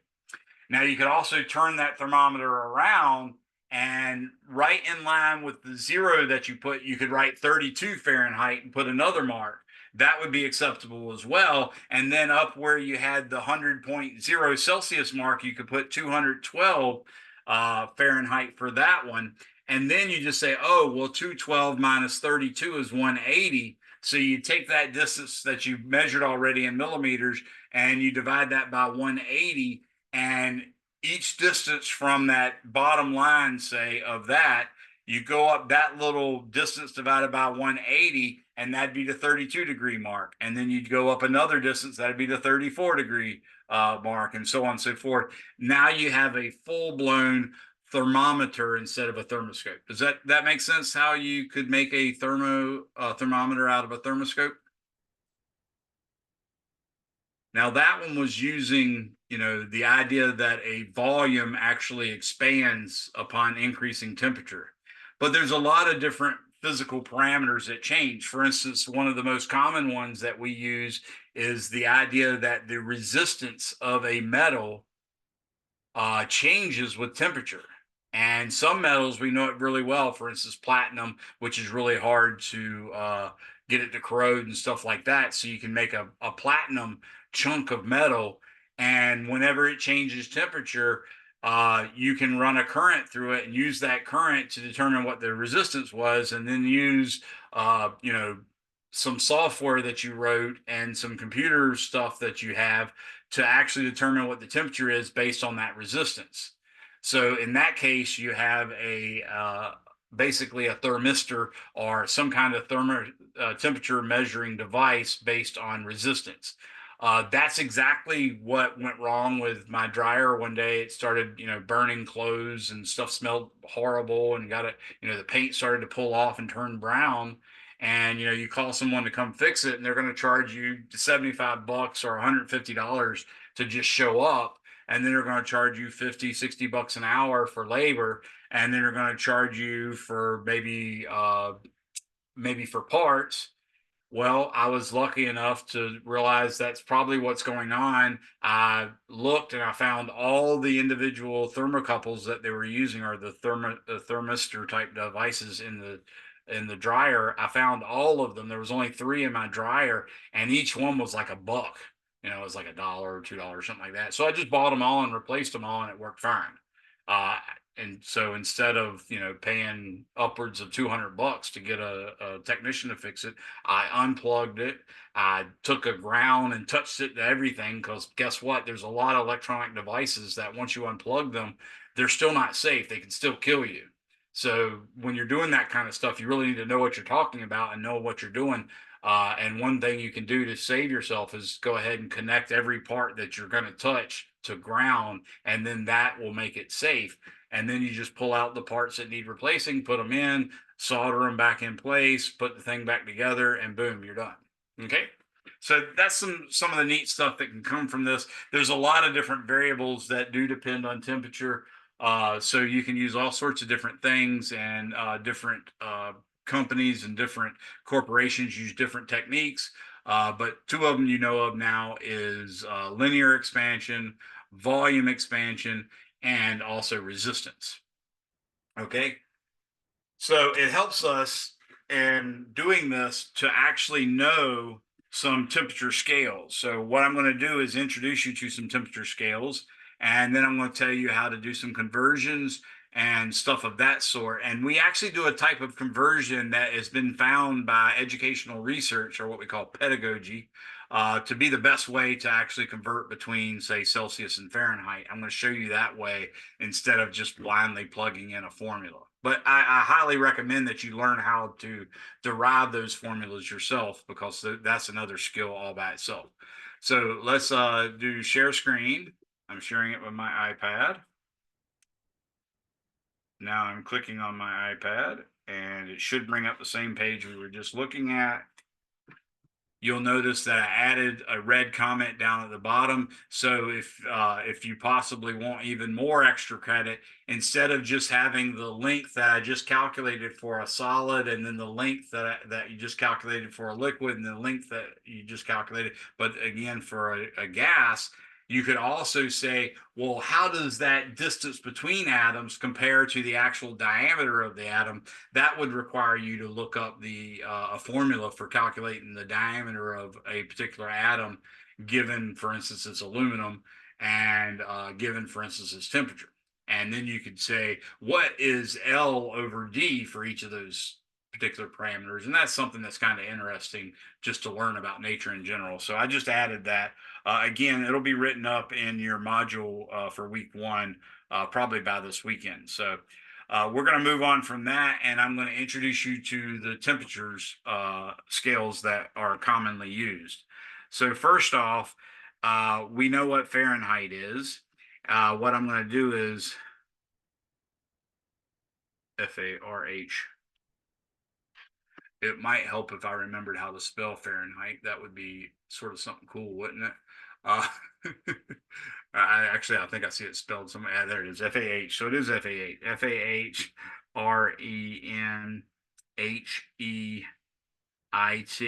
And you can remember that because I before E, except after C, is clearly not working right now. So there's our dilemma, H-E-I-T right there. So Fahrenheit is one. There's another one called Rankine. There's also one called Celsius or centigrade. And then there's one called Kelvin. Okay. Now, what we're going to do is consider H2O boils. Okay, I'm going to say that water boils at this particular temperature that I'm drawing right there. Okay, and now down here, I'm going to say H2O freezes.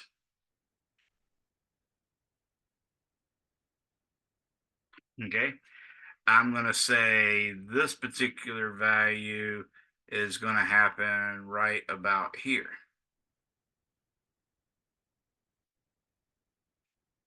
Okay. Now what I'm going to do is sort of imagine drawing a little thermometer, if you will.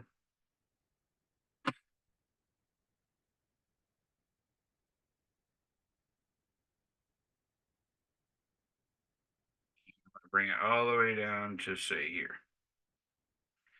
Okay. And now I'm going to do another thermometer, or another line to make the other side of the thermometer. It's going to come around to here. And I'm going to try to fix it to make it a little prettier.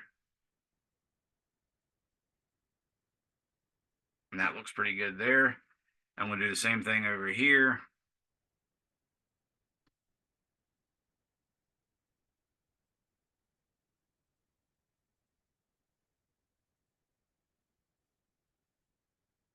That looks pretty good there. That looks pretty good there. Do another one right here.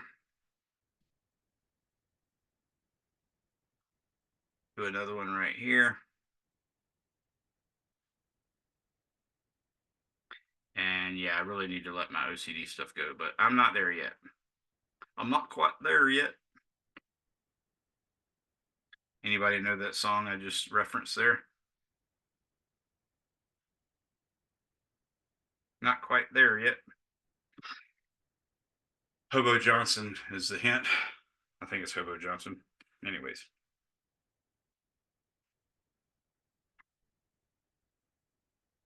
Something like that. So these are our thermometers. Now, what we're going to do is we're going to realize that the Celsius scale has a mark here for 100.0 degrees Celsius. Fahrenheit has a mark here for 212 degrees Fahrenheit. And down here, Celsius has a 0.0 degrees Celsius mark down here, and Fahrenheit has a 32.0 degrees Fahrenheit mark right here. Okay, so what we see here is the distance between this guy and this guy is 100. Notice I wrote the degree after the Celsius. That's a common trend that we do in science, just to give us a way to know, hey, is this really a change in temperature, or is this subtraction, or is it an actual temperature? Okay, so the subtraction is read as C degrees, whereas an actual temperature would be read degrees C. Similarly, this one right here is 180 Fahrenheit degrees, down to 180 Fahrenheit degrees. And in fact, the Rankine scale is just like the the Rankine scale is to the Fahrenheit scale exactly the same way as Kelvin is to the Celsius scale. So if you talk about the freezing point of water, you're talking about 32 degrees Celsius, which is in fact 273 Kelvin, but it's also 492 Rankine. So now what I'm going to do is say this quantity right here is 492 R, and this quantity right here is 273 Kelvin. Notice there's no degree marks on Rankine or Kelvin. They are not arbitrary temperature scales. If you've ever wondered, why do we use degrees to talk about temperature, and also use degrees to talk about, for instance, degrees in a circle? Well, it's because the degrees in temperature, namely in Celsius and Fahrenheit, were based on something arbitrary. Specifically, they were based on water, and water for humans is pretty important. But if you were to encounter another species in a distant galaxy, for instance, there's a good probability that they might not find water that important. So from that perspective, that's a fairly arbitrary temperature system. So we use a degree mark on it. Similarly, when the ancient Sumerians came up with 360 degrees in a circle, part of that was because they used the base 60 system. And in the base 60 system, a 360, as is a 3600, are both really good numbers. So again, that was arbitrary. If we'd found a different species that didn't use, base 60 or even didn't use decimal system, used an entirely different number system, the number 360 might not have come to mind. So that's an arbitrary measure as well. It turns out if you actually make a graph of temperature versus volume of every substance known to man, what you'll find is that the graph, if you extend the line for all of those different substances till they hit the actual t-axis, what you'll find is that every substance hits the t-axis at exactly the same spot. So in that sense, it's not arbitrary at all. And in fact, the spot that it hits the t-axis is in fact the theoretical point at which the gas takes zero volume, which obviously is not true. But the main thing is they all point to the same point, and that point is what we call absolute zero, which is 0 Kelvin. And of course, that's also 0 Rankine. I'm sorry about how horrible that K looks. It looks like I should have wrote it with a crayon. Okay. Now, far as Celsius goes, that temperature is negative 273. I'll actually write it on the other side, negative 273 degrees Celsius. And of course, in the Fahrenheit scale, that would be negative 492 degrees Celsius.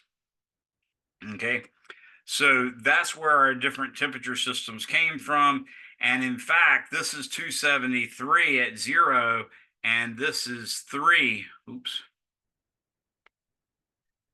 This is 373 Kelvin there. And this is 492 plus 180 be 592. That would be 692 would be a whole another 100. So I want 672.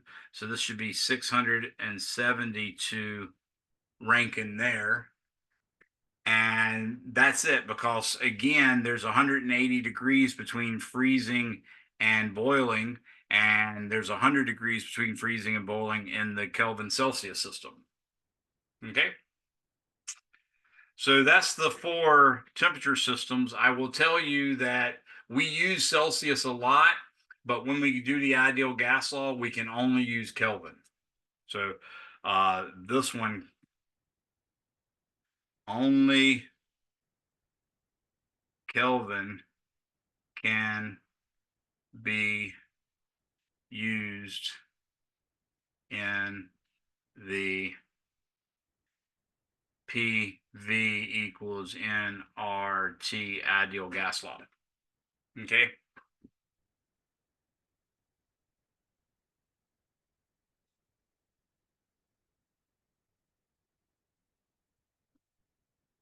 Okay. Any questions on that? Now we've got about 11 minutes. So what I'm going to do is quickly show you the new pedagogically sound way of converting temperature between Celsius and Fahrenheit. So let's say example 2. What is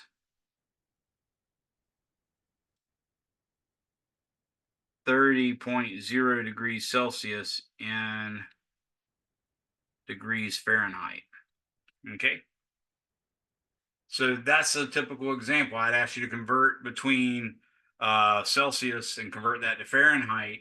And here's the way we're wanting you to learn to do it, because we found that this is better for students to better understand the system of units that we're dealing with when they solve it this way, as opposed to just blindly applying a formula. So the first thing you want to ask yourself is, one, how far from boiling or freezing, whichever one's closest will be fine to use. But the main thing is we need to find out how far the temperature given is from that boiling or freezing. Okay.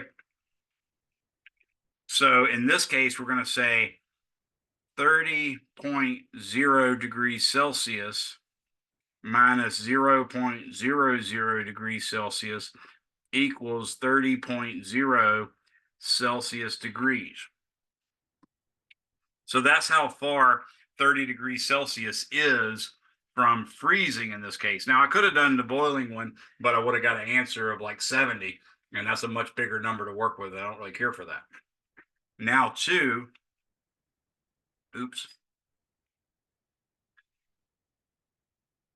requires us to make sense of this scale right here. What this tells us is that 180 Fahrenheit degrees is equal to 100 Celsius degrees. Whenever you have two quantities that are equal to each other, you can make an equivalent statement out of them, as I did here, but you can also make a 1 out of them. So that means 100 Celsius degrees divided by 180 Fahrenheit degrees is equal to 1, but also 180 Fahrenheit degrees over 100 Celsius degrees is also equal to 1. Now you can also convert that by reducing fractions, and this could become 10 Celsius degrees over 18 Fahrenheit degrees, or it could become 5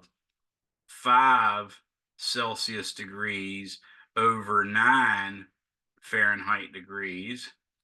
That works as well.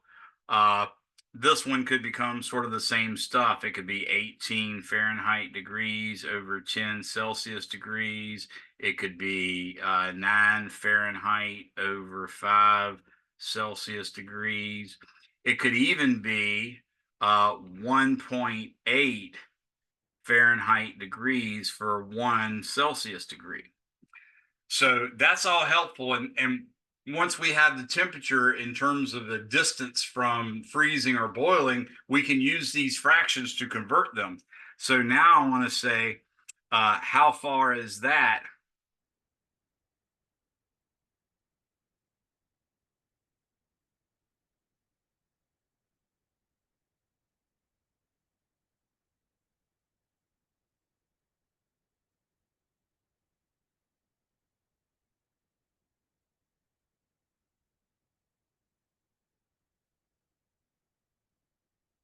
In the desired units. So now I'm going to take 30.0 Celsius degrees, and since I'm going to multiply by a fraction, and what I've learned is a lot of my students post-COVID have gotten kind of a little weak on the fraction stuff. So I'll just remind you, hey, when you multiply fractions, it might be best to go ahead and multiply this number that you're going to multiply by 1. You're going to write that as a number over 1 so that it looks like a fraction, and you'll remember what's the numerator, what's the denominator. So now what I'm going to do is use one of those fractions. I need to get rid of the Celsius and get it into Fahrenheit. So I definitely need Celsius degrees in the bottom, and I definitely need Fahrenheit degrees in the top. Now I'm just looking for one that works for me. And I think you can see, for instance, that 18F over 10C works pretty well, like that. Now you can see what's happening here. This Celsius degree cancels out with the Celsius degree. And I end up taking 30 divided by 10 is 3. And then, of course, 3 times 18 is 30 plus 24. That's 54. So that's 54. And I can call that 54.0 Fahrenheit degrees because the 18 and 10 are exact. That's not rounded to any number of sig figs or that sort of thing. So that was step 2. Step 3 is now, so that's how far away it is from freezing or boiling. So now we want to put that answer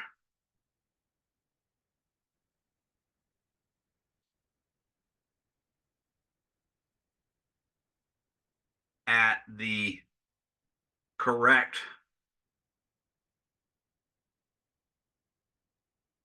temperature. Oops.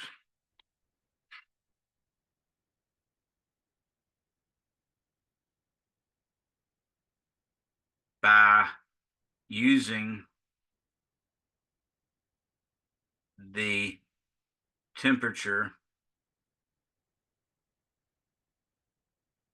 at which freezing slash ... happens. So we know we're 54 Fahrenheit degrees above freezing. So we also know freezing is 32.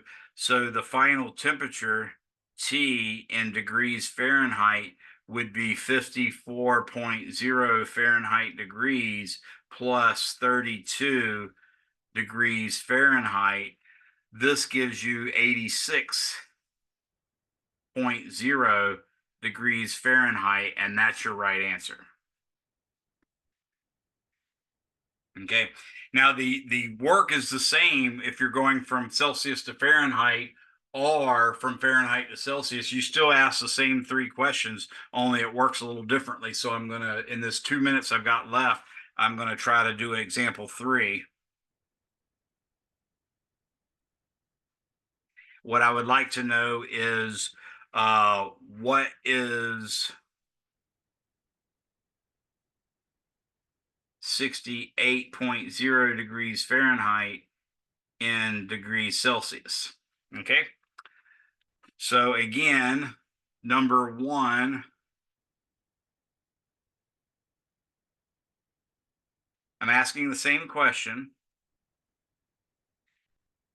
So how far from boiling is this 68? Well, that means 68.0 degrees Fahrenheit minus 32.0 degrees Fahrenheit.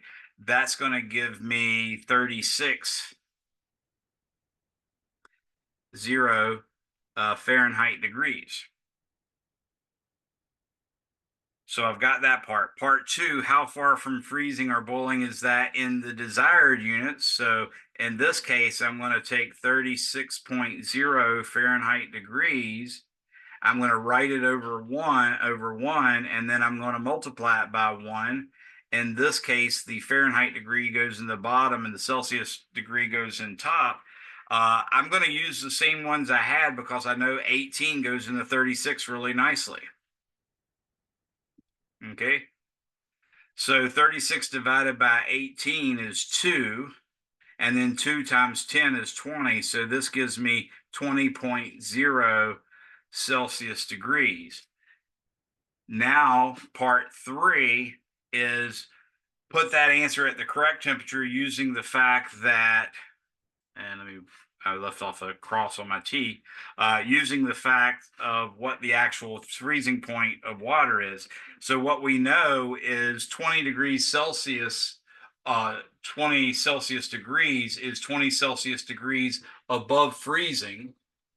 So the freezing point of water is actually 30, or excuse me, is actually 0 in the Celsius scale. So what I'll do is I'll say 20.0 Celsius degrees plus 0.0 degrees Celsius gives me T in degrees Celsius is equal to 20.0 degrees Celsius. And that's our answer.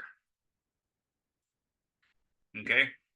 Now, if I give you a multiple choice test and I don't make you turn in your work, I'm not going to have any idea how you're actually doing this. But I'm telling you, as a teacher, what I've learned is not only what the statistics show, but also what I believe is that this is a superior way and helps you better understand the two systems than any other way. So I highly recommend you do it, but I'm really not going to be able to tell much on a given test. But anyways, you're free to go. Make sure you get logged into my lab and mastering and get all that set up for next time. Maybe even start your homeworks. They should be up and posted with dates pretty soon. But you guys are free to go, and I'll wait for the last person to leave in case anybody has any questions. Thank you for coming, everybody. And sorry again about the lateness and all that good stuff.